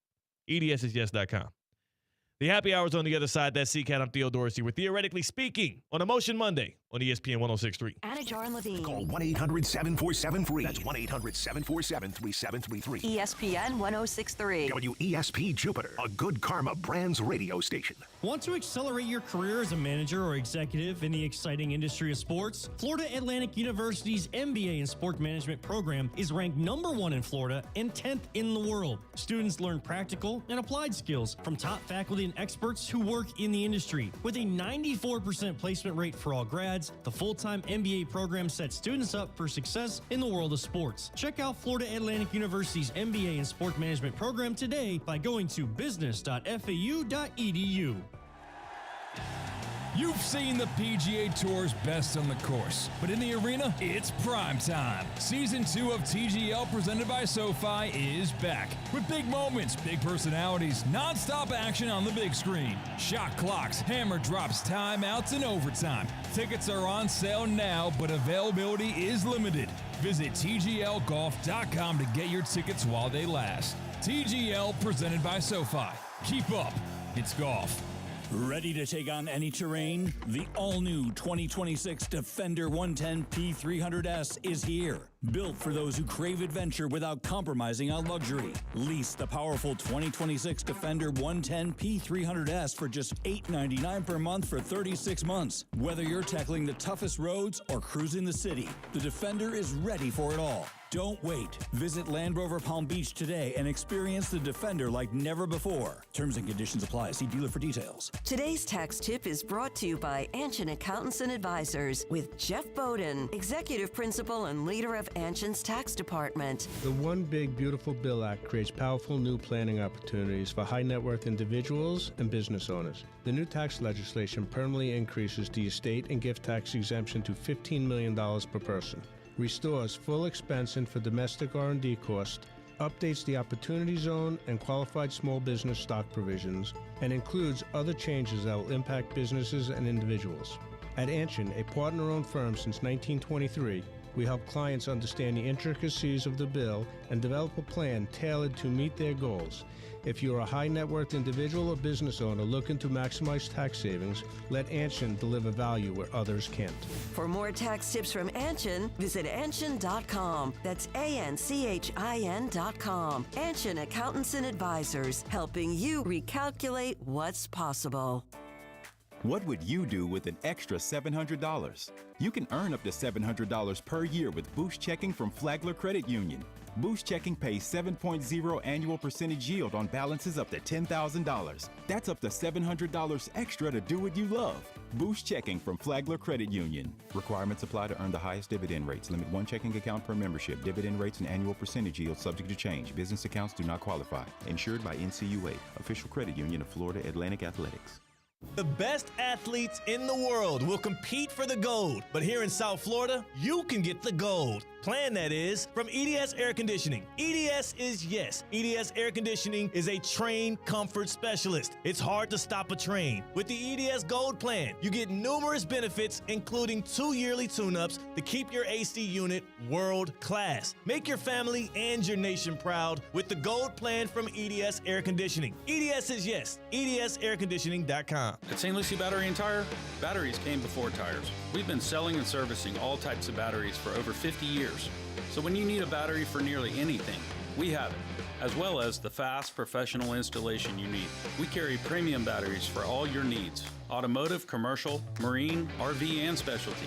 We also offer delivery and on-site installation, serving our customers quality products for over 50 years in the home of honest, reliable service. Go to slbt.com and book your next appointment. Mondays just got better for the men of Palm Beach County. Unlimited Auto Wash is offering $5 off any wash every Monday at all 6 convenient locations. Men's Monday at Unlimited Auto Wash. Don't miss it. Love is in the air this Valentine's Day, and this gift lasts longer than roses. A free water test from Culligan. Culligan's advanced filtration and softening systems reduce harsh chemicals, giving you cleaner, safer, better tasting water. Give your home some love. Schedule your free water test at Culligan.com. Serving all of South Florida. Culligan Water. Water you love. Hey, Culligan man. Does your business leave a lasting impression? Attractive, eye-catching signs help you stand out from the crowd and create a strong brand identity. Our team at Signorama West Palm are experts in helping your business get noticed and get effective signage in front of your potential customers. Our team can turn your blank windows or plain vehicles into money-making branding machines by drawing customers' attention to your business. So if you're looking to leave that lasting impression, call us 561-687-7993 or visit SignoramawPB.com. Business owners, are your employees driving you nuts? Is money tight? Or have you just poured your heart and soul into your business and now it's time to retire and just relax? At Transworld Business Advisors, they have buyers from all over the world ready to buy your business now. Call for a confidential conversation about your business's current value. 561-203-5121. That's 561-203-5121 or visit tworld.com today. Live from the Anajar and Levine Accident Attorney Studios. The man your man could smell it. Theo Dorsey is theoretically speaking. But are you a different animal and the same beast? Streaming live on YouTube. You're gonna break up with me because of what I do on the radio? Here's Theo Dorsey. Good people. This is Theoretically Speaking. It is Emotion Monday. I am your boy, Theo Dorsey, and we have a full house. We have a full house, good people. That means that not only is C-Katt on the other side of the glass on the ones and twos a day after Super Bowl 60 wraps up, we also have been gifted the presence of none other than Tina Costanza. Espresso Mar-Tina's in the house. It's my second time seeing you today. I know. We saw each other early this morning. Cognizant Classic in the Palm Beaches Media Day. Yes. And we will see. Are you going to the Media Day part 2? No, I'm not. Okay. Right after I get out from behind this microphone, I'll be headed right back to PGA National Resort and Spa to go tap in with our guy Todd Fleming and the good people around the Cognizant Classic just to see what they got going. I heard it was going to be a happy hour. You got to buy him a couple drinks. I got him. I know it's probably comped already, but you need to give him a gift because you won the Super Bowl boxes that he also competed in. He did. He almost had it. So Super Bowl Super Bowl boxes, Tina. Did you get any boxes? Yeah. How many? Oh yeah, you got six of them on the air. Boxes. Sorry about that. Did you ever a chance? Like, were you ever like, oh, if this happens or that happens, No, I might my actually boxes cash were out? terrible. Well, they weren't really conventional numbers throughout. Like there was 2s in there and 9 in there. Yeah, I had horrible boxes. Can I tell the story in which how I won the third and fourth quarters of Super Bowl boxes, please? Please. It'll be quick. The one who did not want to participate. No, I didn't want to play. It's not a game of skill. It is a game of luck, and I don't like to operate within those guidelines. I got pulled into like the boss's room because I was the whole situation, just cursing up a storm up and down the hallways here of how the ESPN West Palm Super Bowl boxes did result. Not very happy with that sequence of events. No, I hated it. Why did you not like your guy, Theo, taking home the big pot? I don't know if it's right to do it now or after you explain yourself, but I need to contain myself before I do. So first, I was a little apprehensive to join Super Bowl boxes this year after winning last year and feeling like I should take my money and go home because that's what they tell you to do when you win big. But I was coerced into joining the Super Bowl boxes this year by C-Katt after he asked me to go play golf with him. And then instead of him repaying his half of the golf, he just said, you're in for this many boxes. So I was already bought in. I was pot committed. I had 6 boxes in this Super Bowl Squares game. I held your $30 hostage. Then, because I was already in on Super Bowl Squares, I was like, now I kind of want to win. So I was waiting for the right opportunity to jump in and buy up the rest of the squares so that I can have enough squares to feel like my probability would be high enough to win a couple of halves here. Theo was the guy who had a really good night, and he went to a bar and waited until like 15 people left to be able to say, "A round on me for everybody." I did. You didn't want to buy out the rest of the sheet when it was 30 boxes left. You waited until it was a manageable 7. It got down to 7, Tina, in our Microsoft Teams chat as I was cruising around. And C-Katt said, I got 9 boxes left. I need them filled up. And somebody jumped in and bought 2. I thought that was cheap of them. Who was it? I forgot. It was our director of sales. Okay. So our director of sales here, Mike, the Troke Man Matroka, who's coming off of an Indiana national championship, he buys up. He hears that there's 9 boxes available. C-Katt, he buys 2. He buys 2. You know? So what did I do after that? Right after Mike dropped his little message, I'll take 2. I said, C-Katt, the door's closed. Give me the rest of them things. I don't care how much it costs. Intern here reached out to me afterwards and was like, I would like to buy boxes. And I said, and it's an intern, so it's not in that like office-wide group chat. So I had to inform them that you were 1 hour too late. I'm cutthroat, dog. That's how I do it. I wanted somebody to suffer as I gained prominence. Which intern was it? I got to see. I forget. You forget? Okay. Hopefully it's not one of the interns that I'm cool with. Sorry. So then I have now, 13 boxes? When the Super Bowl played out, C-Katt, I was a little nervous, but that's how I got into the Super Bowl Squares. I want to talk about how I ended up winning it. You know Todd Fleming from the Cognizant Classic in the Palm Beaches, he almost won this thing. Oh, really? He was positioned to take home the victory. When it was 29-7 Seahawks, that was Todd's box. And I was getting ready to text him like, congrats, buddy, you got this one. About 4 minutes left. The game's practically over with. The only thing I needed was for the Patriots to score a garbage time touchdown, and I thought to miss an extra point. That was the only way in which I would win the Super Bowl Squares. And it was a crazy play. If this happened and the game was tight, this would be rotating on SportsCenter over and over again. Drake May bought time late, a couple of minutes left in the fourth quarter, scrambling up, almost passes the line of scrimmage, dumps it off to Ramondre Stevenson. He catches the football, Tina, at his cleats, like at foot level. There was like a blade of grass between the ball, or like a little centimeter of air between a blade of grass and the ball as he scooped it off the floor and ran it in for a touchdown. Patriots scored. And at that point, I realized, I said, damn, this is the point. I needed to stay right here, 29-13. I need this score to hold. So I'm thinking they're going to kick an extra point, and I'm praying that we get a Tyler Loop, Chris Boswell type situation. Like, I'm praying somebody screws this thing up. And my friend, my guy, Josh McDaniels or Mike Vrabel, I don't care who it was, whichever guy called this in, the 2-point conversion try from the Patriots side, he sent me a blessing I didn't know was coming my way. They go for 2. They miss it. 29-13 is the final score. And for the second straight year, C-Katt, wait, that's the wrong sound effect. C-Katt hand-delivered to me the grand prize of the Super Bowl Squares. And that is why I love the Super Bowl Squares. I've always said that. That is why I appreciate this game. It's a game of skill. Do you think we're going to have the same combo next year, C-Katt? That's why. Where Theo's like, I don't want to do squares. This is why I was you son of a... This. The entire pre-show is because we will do the exact same thing February 2027. I don't know. We will have to convince Theo to do it, and now he has double the reason to understand that there's no quote-unquote house edge. This is the most fair game in the land. It's fun. It's camaraderie. And we will have the same argument. No. Our fans will hear the same back and forth.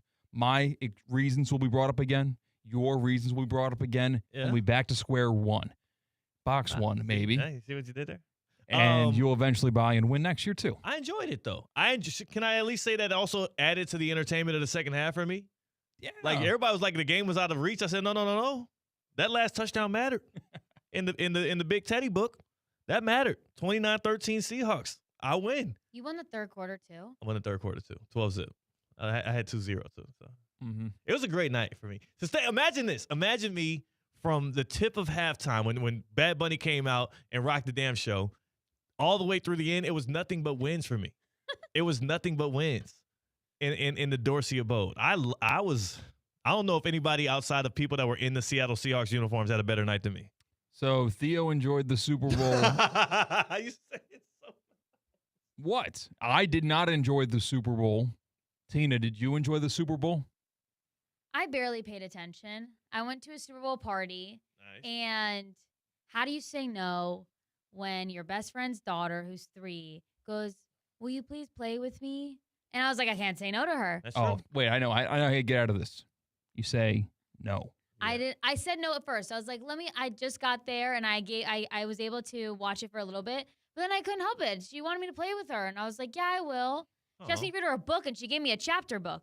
Which You read a book to her during the game? a little bit, and then I go, can we do something else? Like, I don't want to do this. No, we went off to this in her room, and we sat in there. It was super cute, and I'm happy I did that with her. So you missed the whole Super Bowl. But I watched bits and pieces of it. But the party I was at, we were moving around. I was eating. I was catching up with my friend's family. But I wasn't really entertained. Yeah. So I was the only one on the couch. Yeah, that's not fair. You weren't watching the game. You're like, I wasn't entertained. Yeah, you were reading a book to a 3-year-old. The first half was not entertaining. It was kind of slow. It was very slow. And then I drove home right after halftime. Yeah. Because I was in Loxahatchee. And so then when I got home, it was the fourth quarter, and then it was a little exciting. Yeah. But I wasn't really paying attention. I didn't really have any excitement to watch the game. It was fun. I saw commercials that were good, but commercials were kind of whack. Yeah. My favorite was they had a good comeback this year. You know what? I got to be honest. Just like Tina with the Super Bowl, I missed a lot of the commercials. I actually took restroom breaks and call breaks and all kind of stuff. And that was my due of pay respect to the commercials. And you didn't even do it. Well, I tried to, but again, it was catching up, and there was convos, and I wasn't gonna be rude. It's hard to watch the Super Bowl at a Super Bowl party. Yeah. That's true. It just, they naturally, a lot of people, and watching TV does not work. Nah, it don't. Because there's going to be at least one or two people trying to spark conversations, some about the game and what you're watching, and some about random stuff. And it just kind of gets out of hand. There's talking over each other. You can't hear the commentary. It just gets a little diluted. Yeah, it is a bit of a paradox Super Bowl party at times. Yeah. I was a party at Sue, just me and the girlfriend. Oh, y'all didn't? So nobody else. It's just y'all in the Super Bowl. Yeah, just locked sticking in. it out, locking in. You had a notepad? No notepad. Just watched the game, enjoyed some good Super Bowl food. It was just me and the wife as well for the Super Bowl. Oh, I was going to ask about that. I was wondering. We had a spa day because today's our anniversary. So yesterday we celebrated more of it, and then today we're celebrating some of it as well. And we had a spa day. Came out of that spot, had this amazing Greek food from this restaurant out in Fort Lauderdale. I actually missed. I listened to it on ESPN 106.3 the first half of the first quarter. So I didn't get back to my house until damn near the second quarter was about to kick off. Or not kick off, but the second quarter was about to start. So that also might add to the fact that the reason in which I enjoyed it more, because I missed the slugfest that was the first half. I see. I listened to it. So you said the commercials weren't good for you, Theo, and you just kind of omitted paying attention to them? None of them really were catching my attention at all. And also a few of them I had already seen. It kind of always hurts it too, where it's I scrolled across this on Instagram already. I like the Levi's one with all the butts. See, I agreed. That was my favorite one. The Levi one with all the butts. I missed it. The Levi one with all the butts, there's no service by actually playing it on the radio right now because it's a very visual commercial, but it's just a bunch of butts and a bunch of Levi jeans, and it makes the jeans look good. That's probably the most effective commercial that I watched all last night. Really? Yes. Just a bunch of butts, male, female. Woody from Toy Story. Oh, I missed that one. Yeah. I didn't even catch it. Yes. Yeah. And it finished with, I think, Bruce Springsteen in the iconic album cover. Yeah, it was a good butt commercial. Yeah. I don't know if I like this commercial. Liked or like? I don't know if I like it. I'm all right, I'm going to look at it. Yeah. It makes me want to go buy another pair of Levi jeans. All right, so I'm just looking at butts. There's Woody. It's Toy all Story. butts. Somebody shaking booty right here. I thought it finished with Beyonce, but it wasn't. Wow, that's an incredible compliment you gave to somebody's butt there. Yeah, I know. It was like... you want to see some real... I really thought it was Beyonce Knowles because it was kind of in a her... little freaky here. Not that was really. a lady in her panties. See, you'll eventually get to the Beyonce comp because she has that dark denim that she wore I was about to say, watch yourself at now. the halftime show of the Christmas game where it was. They throwing tail out here on the Super Bowl, huh? Yeah. And now you're getting to the Oh, Beyonce right here, that's the spot. Beyonce one, okay. That's Beyonce's butt if I've ever seen it. No? Nah. Who is that? Oh, that's Doechii. Okay, I'm supposed to know who that is? I don't know if that's Doechii either. I just threw it out there. I thought that was a good commercial. That was a good commercial. I liked the Goodwill Duncan commercial. That was good. Because I like Friends and I like Seinfeld and I like Ben Affleck. So it was kind of hitting all the tones for me, and I like Drive-Thru Coffee. That was Doechii. Yeah, she's a rapper. Okay. She's the one that does the anxiety song, right? Yeah. All right. Yeah, so you know her. Well, you just didn't know her by her rear end. Her booty. No, I was not on a first butt basis. I'm familiar Doechii. with Doechii's game. Gotcha. I understand. I didn't know her by her butt either. Just for radio audiences' concerns, I did not recognize her by her tail. If you're just listening, she put her face in the frame at the end of it. It started on her butt, and then she put her face in her frame. Happy anniversary to my wife, by the way. Did you sing along to the Backstreet Boys Coinbase karaoke commercial? No. I did. They got me hook, line, and sinker. The T-Mobile? No. Or maybe, what's it? Everybody. Yeah, Backstreet Boys. It was the Backstreet Boys. Where they legitimately, it's like you put up a YouTube video. I forget the actual name of the song, but it's the Backstreet's Back. All right. That's Like, it. that Doom, song. doom, doom. Yeah, they did a video. That's everybody, yeah. So you weren't in the room. You were reading You Harry missed that Potter at one. this time. Yeah. Yeah, It wasn't but Harry it's- Potter. Your 3-year-old's the one that, what were you reading? The Little Mermaid. Okay, you were reading The Little Mermaid at the moment. Did you learn anything from that? No, I wasn't expecting a 3-year-old to hand me like a book that was 100 pages thick. Yeah. I was expecting a 6-page book that had Oh, 4 words on each page. She handed you the Little Mermaid was a big Little Mermaid book. I'll show you a picture that I Wow. took of the book because I was like, what are we reading here? Did she think you were gonna get all the way I through tried it? to like have fun and like with voices and stuff and get into like character reading the book. I go, I'm like 7 sentences in and I can't keep this up. Can like, she read? A little bit. Because if she can't read, you could just make it seem like you could just read really fast. You could skip pages. I learned a trick from one of our a parent here in the office that you Just make stuff up? You skip a few pages. Like when Yeah. you go to turn a page, you grab That's like maybe like smart. 3 pages. Huh. He's like, Does- she would never know. Does the plot work? Like, Doesn't matter. okay. Does the plot work? She's 3. Just making sure. Anyway, there's a commercial, and this was pretty much the audio version of it, but on the screen, it was just a blue screen, yellow letters, karaoke. And then at the very end, when you get to the very climactic end, it was like, everybody, Backstreets, right? And you think the words going to be that, but no, it just says Coinbase. And like, it got me to say Coinbase out loud, and I was very angry about that. Huh. It was like, you know, like in Oh, because they had the lyrics up like karaoke exactly. style. You know, when the anchorman where he just reads off the Yeah. teleprompter, even though it's obscenities left and right? Yeah. They got me. They got Wow. to say their company's name out loud because I was Nice. so trained to sing along with the lyrics of what they were telling me to do. Pretty groovy. So Backstreet Boys also did a T-Mobile commercial because I was like, wait, I know I saw them in something else. Yeah. It wasn't paid. just the Backstreet Boys in that commercial. Well, yes, but they were like a main. Yeah. main. That's their was the- song. That was the Machine Gun Kelly commercial, if we're being honest. Really? Yes. It was their song, though. No, I know. He shows up at the very end. And was that, he in the Backstreet Boys? No. No. I'm just saying. That was a good commercial.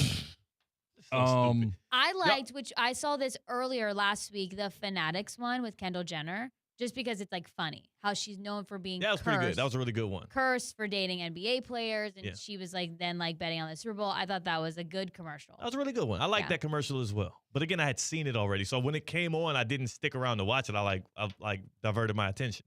What about the Instacart one with Benson Boone and Ben Stiller? You can pick your own banana. Yeah. That was Fun. funny. Fun.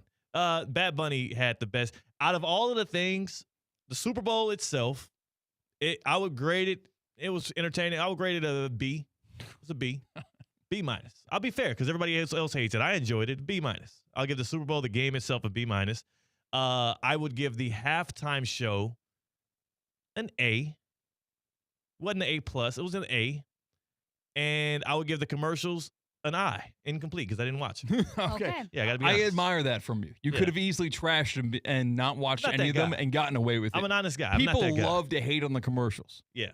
I know, and I'm not that guy. I don't hate on them intentionally. I just do think that they lost their gravity. There was a gravity to them when they were unique, when it was the only time of the year you can catch them, and they didn't give a long preview to them or just the commercial itself months before. Your boy Keegan-Michael Key is in the, I think, State Farm commercial. Yes, where they're State Farm. Halfway Insurance or whatever, and Danny McBride. I liked their lead up to their actual Super Bowl commercial where they had another remix of a song. Oh, yeah, it was the Bon Jovi were halfway there. They did a spoof of that song. I thought it was pretty well done with the lead up into it. Big shout to our guy, Keegan-Michael Key, my co-host for the Bush's Boca Raton Bowl of Beans. Exactly. And the in-stadium arena stuff. That's why he's my guy. Not like I actually am cool with him. I don't want anybody to get the wrong idea. So you're going to ask my report card on the Super Bowl? Yeah, give me your report card. Here, should we do here. Where's it at? Where's the midday midterms? Midday midterms. It's in hibernation. Okay. So, all right. Class in session. You gave your incomplete grade for the commercials. I give the commercials a solid B+, a good revival. It had been on a downward trajectory for the longest time from the heyday of those commercials, and I think they took a good step forward in what we should expect in this modern-day Super Bowl era. B+ for the commercials. Game, probably C-. I'd probably go with. They gave us about 3 minutes of drama when the Patriots went down, made it a 15-point game. We've seen this story before. The Patriots have overcome with different players, greater odds, and won that game. So I thought it was happening. I for sure thought it was going to happen again, and we were going to have Drake May with the football, down by 7 with 4 minutes to go. I thought that was written in the stars already. Wow. So I had a moment of drama, but C- because the rest of the game stunk. Halftime show, incomplete. Didn't catch it. You missed a good one. I ain't gonna lie to you. Yeah. I ain't gonna lie to you. It was a really good one. And somebody got married during the halftime show. I didn't like that. What you not like about that? I just thought that was like weird and like. Did you see it? I saw it. Yes, I watched halftime performance. That is incredible to weave in a marriage. So what Bad Bunny explained that a lot of fans had invited him to weddings in the past, and he wanted to show some love when he had his little, time in the sun. So he was giving back to his fans there. That was a random fan. Imagine Shania Twain earning the halftime show, and then you were getting married, and then she put your wedding, and baked it into an electric performance. That's like a fear of mine. I hate jumbotrons. Like, you think I want to be the biggest jumbotron of all time? Yeah, you think I want to get married during the Super Bowl halftime performance? No, thank you. Wow. Wow. No, thank you. Wow. All right, incomplete for halftime show. We'll get your grades after you tell us about the wonders of F45. Well, F45 is an A+ for me, a 45-minute workout. You don't have to think about it. They've got coaches there to tell you what to do. This morning I went for a strength day, and the trainer was helping me. My form was a little bit off in my deadlift, and he was like, he fixed it for me, made it better. I was able to lift heavier because my form was right. They're there to help you out. I don't have to think about it. It's 5:15 in the morning. There's a timer going off. There are a screen showing me what exercises I need to do. 45-minute workout. You're in, you're out. You will break a sweat. If you refer a friend, you can get a discount. First month is $100 if you do a 3-month or 6-month commitment. F45 Palm Beach Gardens. Go check it out and see why I'm so obsessed with it. And I've been doing it for about 3 years now, and I see the results. F45 Palm Beach Gardens. Get into the shape that you want to see yourself in 2026. We are going to get your Super Bowl grades on the other side. And you said what? We're going to do it right now. We're going to do it right now. Okay. Halftime performance, I'm going to give it a A. I didn't understand it, and I don't know what he's saying, but I was able to shake my booty to it with my 3-year-old bestie, so that was really fun. Nice. Game, I'm going to copy you and say I, incomplete, because I really was not paying attention a lot of the time. And commercials, I'm going to give a C+, because I only saw a few, and then I watched a little bit like today just to see what I missed, and there wasn't really many that were like, oh, this is really cool. Did you watch the Duncan one? I did see the Duncan one, yes. All I right. liked that one. But like the Budweiser one, those are always, every year they do a Budweiser one, and it was just like a bird and a horse. That was awesome. It wasn't really that crazy. The bird was riding the horse, and then it looked like the horse had wings. Like, wait a second, no, it's a bald eagle. I Bang. know. Come on. And they do one every year. And it's Media like, literacy, it's Tina. so simple, and it was so amazing. But I was like, I don't really think that was that amazing. Yeah. Well, I got to catch up on some Super Bowl commercials. You need to catch up on the Super Bowl halftime show. That is our homework going forward for Theoretically Speaking. On the other side, we're going to get the knuckleheads in here. Yeah, we've got Beavis and Butthead joining next. Perfecto. They want to argue that the game last night sucked. Okay. Yeah. So, newsflash, they're pessimistic. We'll get to that on the other side. That's Tina. That is C-Katt. It's your boy Theo Dorsey with Theoretically Speaking on ESPN 106.3. Live from the Anajar and Levine Accident Attorney Studios. Anajar and Levine Accident Attorneys. Call 1-800-747-FREE. This is ESPN 106.3. Hi, I'm Janice Ridenour from J. Zello & Associates. For nearly 30 years, my firm has worked alongside business owners and their teams, helping them truly understand QuickBooks with clear accounting guidance, proven workflows, and hands-on training. We offer customized QuickBooks Online training delivered in a supportive, judgment-free environment so you can learn at your pace. If you're stressed about your books, you don't have to be. Get trained, get confident, get it right. And when you need ongoing support or you'd rather have it done for you, our experienced team is here to help. Visit jzolo.com and schedule your free consultation today. Hey, it's Tina. Okay, let's be real. When you need tires or a battery, you want someone you can actually trust, right? That's why I go to St. Lucie Battery and Tire. They've been keeping South Florida moving for over 50 years, and they're still family-owned. They've got all the big tire brands, plus batteries for pretty much everything. Their best price out the door guarantee means you know you're getting the best deal. So next time your car needs something, don't stress. Just go to St. Lucie Battery and Tire, slbt.com. Trust me, they've got you covered. Texting enrolls you in a recurring automated marketing text messages. Consent not required to purchase. Message and data rates may apply. The team's looking good this season. I think so. Man, I miss playing football. Ever since I turned 40, I just can't find that fire I used to have. Think it could be lower testosterone? What do you mean? I was feeling the same way. After 40, the body has less testosterone, and men lose their edge. That's why I take Nugenix Total T2. That's the testosterone booster, right? Yes, but Total T2 is their brand new formula that skyrockets nitric oxide levels in as little as 3 hours. Since I started taking it, I've been lifting like when we played for Coach Carter. My energy is way up, and it even spiced up things between me and the missus. Are they still giving out complimentary bottles? Yep, just send a text. Text BOUNCE to 215215 for your complimentary bottle of Nugenix Total T2, the next generation testosterone booster. Text now and we'll include a bottle of Nugenix Thermo X, our newest, most powerful fat burner ever, absolutely free. Text BOUNCE to 215215. That's BOUNCE to 215215. These statements have not been evaluated by the FDA. This product is not intended to diagnose, treat, cure, or prevent any disease.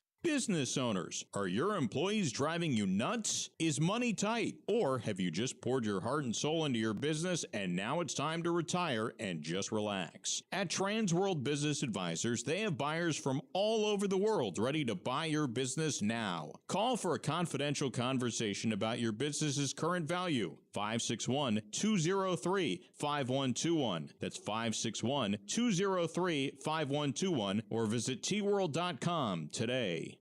Whether it's a clutch touchdown pass, a game-winning dunk, or an impressive dash to the finish, we want to highlight the best performance of the week. The winning performance will receive $500 courtesy of Baptist Health Orthopedic Care. Catch the biggest moments and winners all season long on ESPN 106.3 and ESPN West Palm Play. Nominate them today by emailing highschool@espnwestpalm.com. Baptist Health Orthopedic Care. Welcome to being treated like a pro. The James Hardy Pro Football Hall of Fame Invitational returns March 6th through the 8th at the iconic Old Course at Broken Sound in Boca Raton. Watch NFL greats like Calvin Johnson, Lawrence Taylor, and returning champion Tim Brown compete with PGA Champions Tour stars including Ernie Els, Darren Clark, and two-time major champion Zach Johnson, who's making his PGA Champions Tour debut. Tickets start at just $36. Get yours now at jameshardyinvitational.com. This is more than a tournament, it's the home of legends. If you want to get stronger, fitter, and healthier, and you want the accountability that actually works, try F45 West Palm Beach. Every workout is just 45 minutes, but the impact lasts all week. That's better energy, better confidence, and better overall performance. Whether you're brand new to fitness or chasing your next personal record, F45 West Palm Beach has you covered. Follow us on Instagram at F45 West Palm Beach for all the studio updates, specials, and deals. It's F45, team training, life-changing. Today's tax tip is brought to you by Anshin Accountants and Advisors with Joseph Malloy, tax partner in Anshin's Construction Group. The One Big Beautiful Bill Act, also known as the OBBBA, will have a significant impact on tax planning strategies. The bill restores and makes permanent 100% bonus depreciation for all eligible purchases made after January 19, 2025. This tax incentive will influence investments in additional machinery and equipment upgrades, providing an immediate tax deduction and helping contractors increase cash flow. At Anshin, a partner-owned firm since 1923, we strategically guide construction companies through the new tax law to help them develop the right strategy and enhance profitability. If you're a construction executive or owner looking to maximize tax savings, let Anshin deliver value where others can't. For more tax tips from Anshin, visit Anshin.com. That's ANCHIN.com. Anshin Accountants and Advisors, helping you recalculate what's possible. Want to accelerate your career as a manager or executive in the exciting industry of sports? Florida Atlantic University's MBA in Sport Management program is ranked #1 in Florida and 10th in the world. Students learn practical and applied skills from top faculty and experts who work in the industry. With a 94% placement rate for all grads, the full-time MBA program sets students up for success in the world of sports. Check out Florida Atlantic University's MBA in Sport Management program today by going to business.fau.edu. The best athletes in the world will compete for the gold, but here in South Florida, you can get the gold. Plan, that is, from EDS Air Conditioning. EDS is yes. EDS Air Conditioning is a trained comfort specialist. It's hard to stop a train. With the EDS Gold Plan, you get numerous benefits, including 2 yearly tune-ups to keep your AC unit world class. Make your family and your nation proud with the Gold Plan from EDS Air Conditioning. EDS is yes. EDSAirconditioning.com.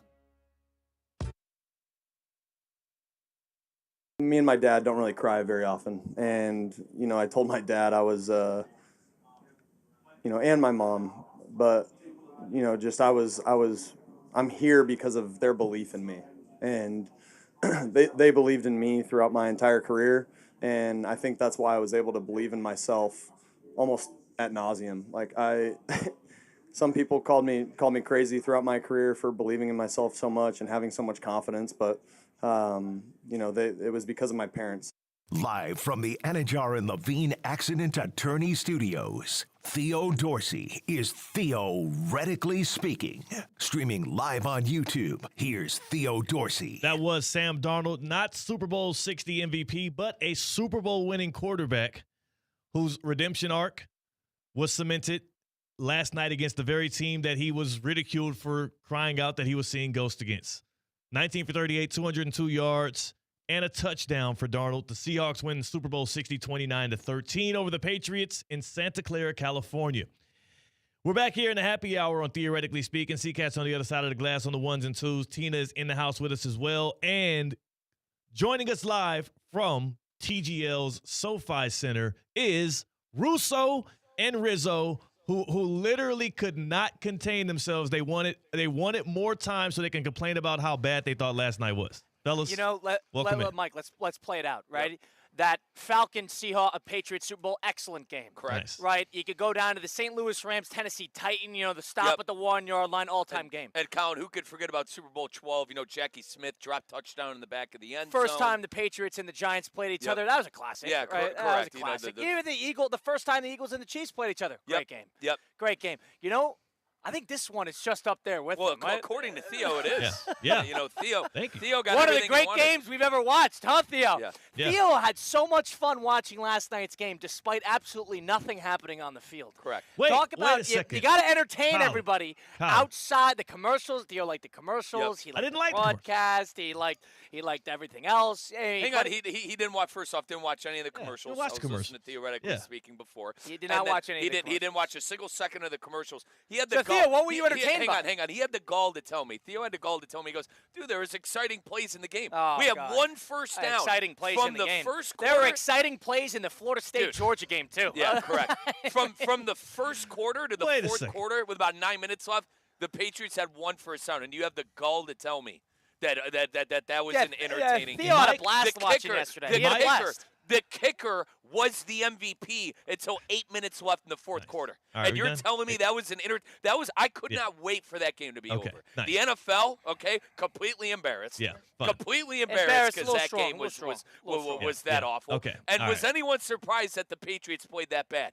They followed the Jack and the All right, here goes this Beanstalk prediction bean thing. All right, all here we the go. way to the Super Bowl, and they had one first down to the fourth quarter. Yeah.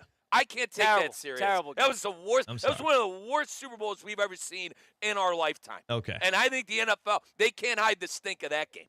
They Okay. can't hide the Are you stink done? of that game. Are you done? Can I tell you why I enjoyed this entertaining football game, please? Can I now speak? I know you guys have been pent up. Okay, thank you, C-Katt. C-Katt had to turn their microphones off for us so that we can actually have a more cordial conversation as young adults. So here's what I will tell you. Devin Weatherspoon blitzing off of the edge, being held in Drake May's face time and time again.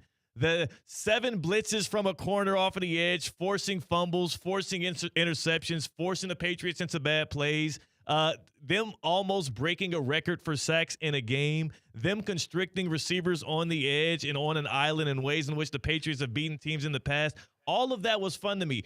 To me, a offensive struggle is boring. The AFC Championship, where neither one of the offenses could get things going, a lot of times because of their own ineptitude. What was yesterday? Is boring. What was yesterday? Last night was not an offensive struggle. It was a defense being uber successful. It was a play caller and Mike McDonald strategizing in a way in which the Seahawks were able to stop everything that Vrabel and the Patriots were trying to do.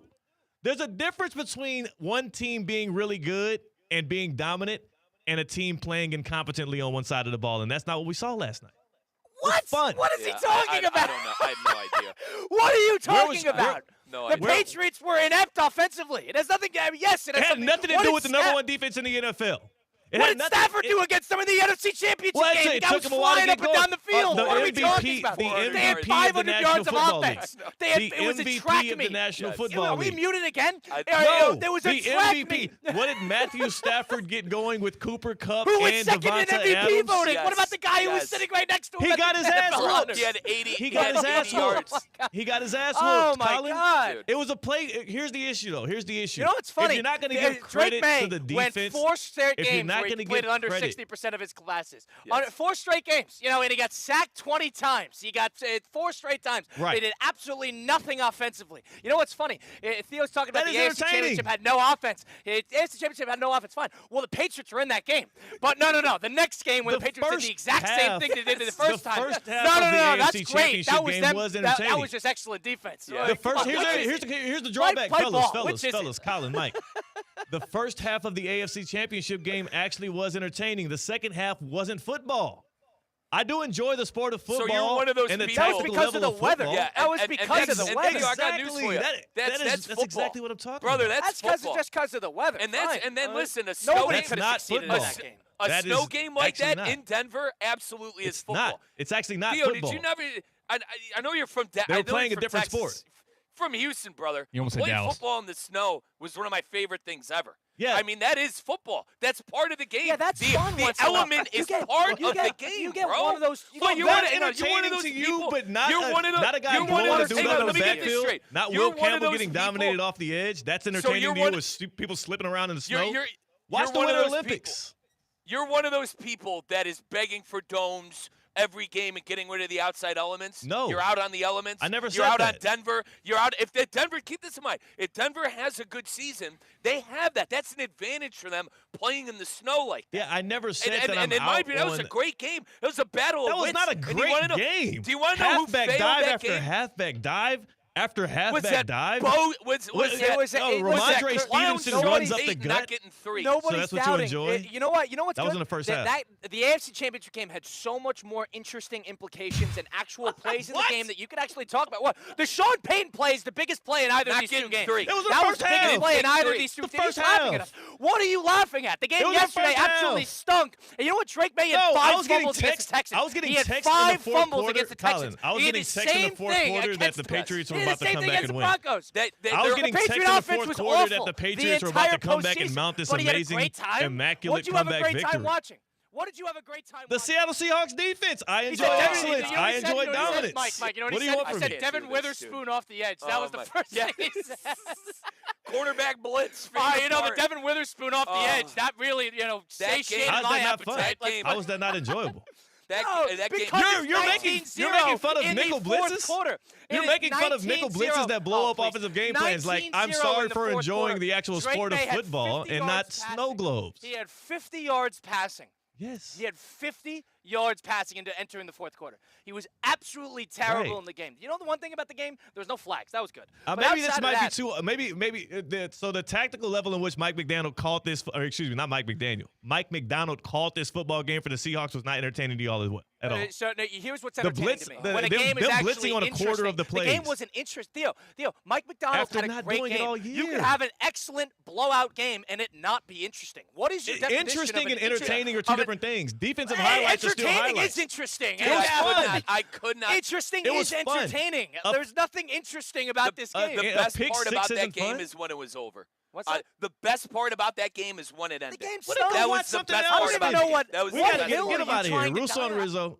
We can listen to more about them complaining about the level of because they need the game to be close to actually understand the game of football and enjoy it. You can listen to them do that from TGL in about 10 minutes. I appreciate them jumping on. I just don't understand why they are so upset with the dominant performance by the Seattle Seahawks.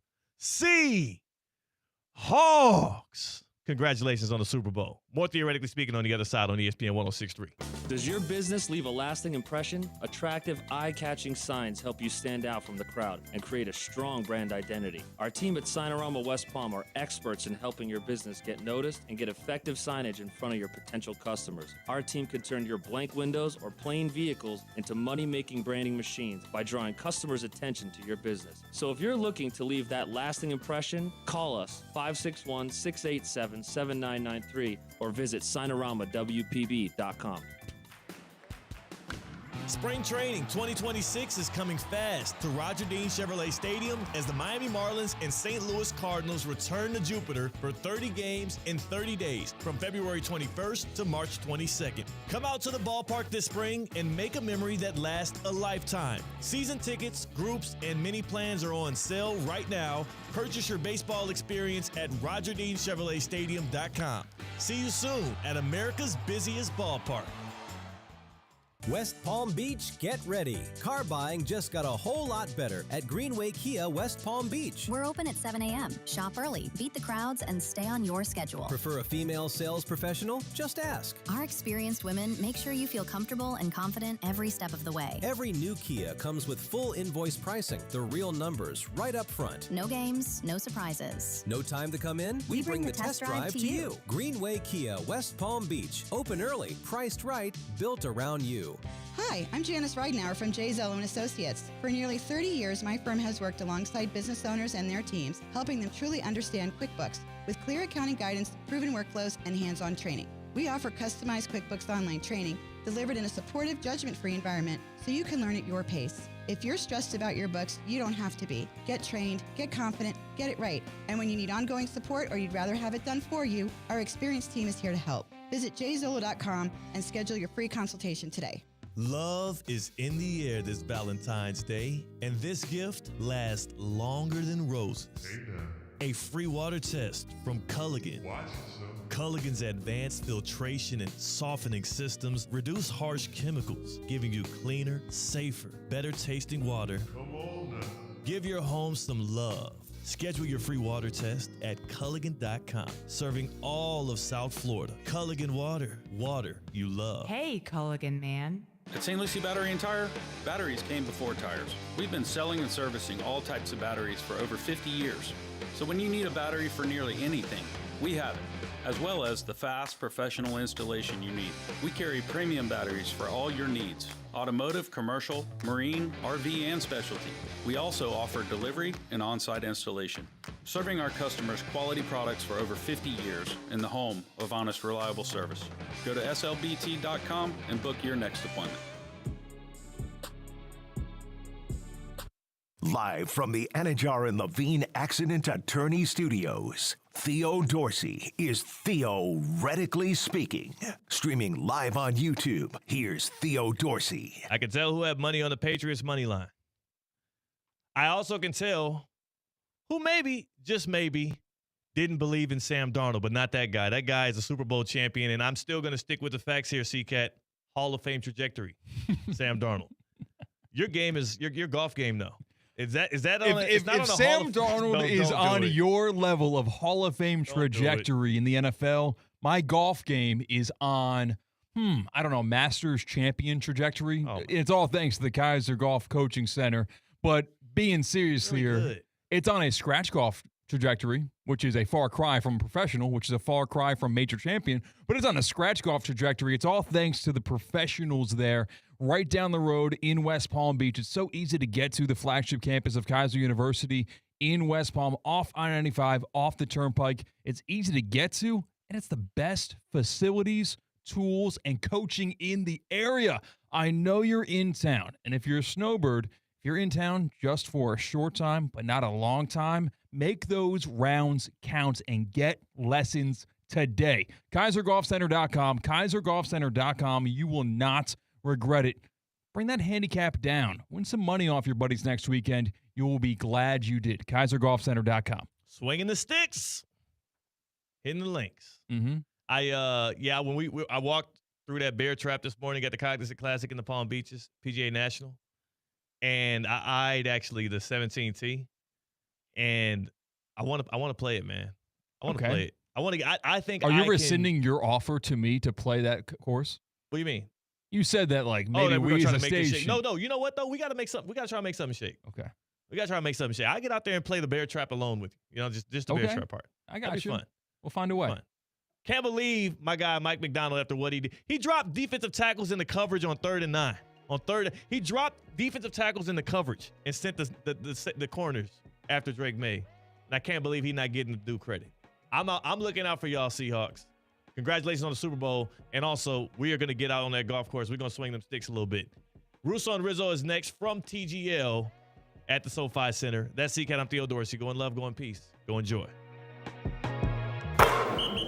Listen up, team. Recycling is just like football. You can't win if you're out.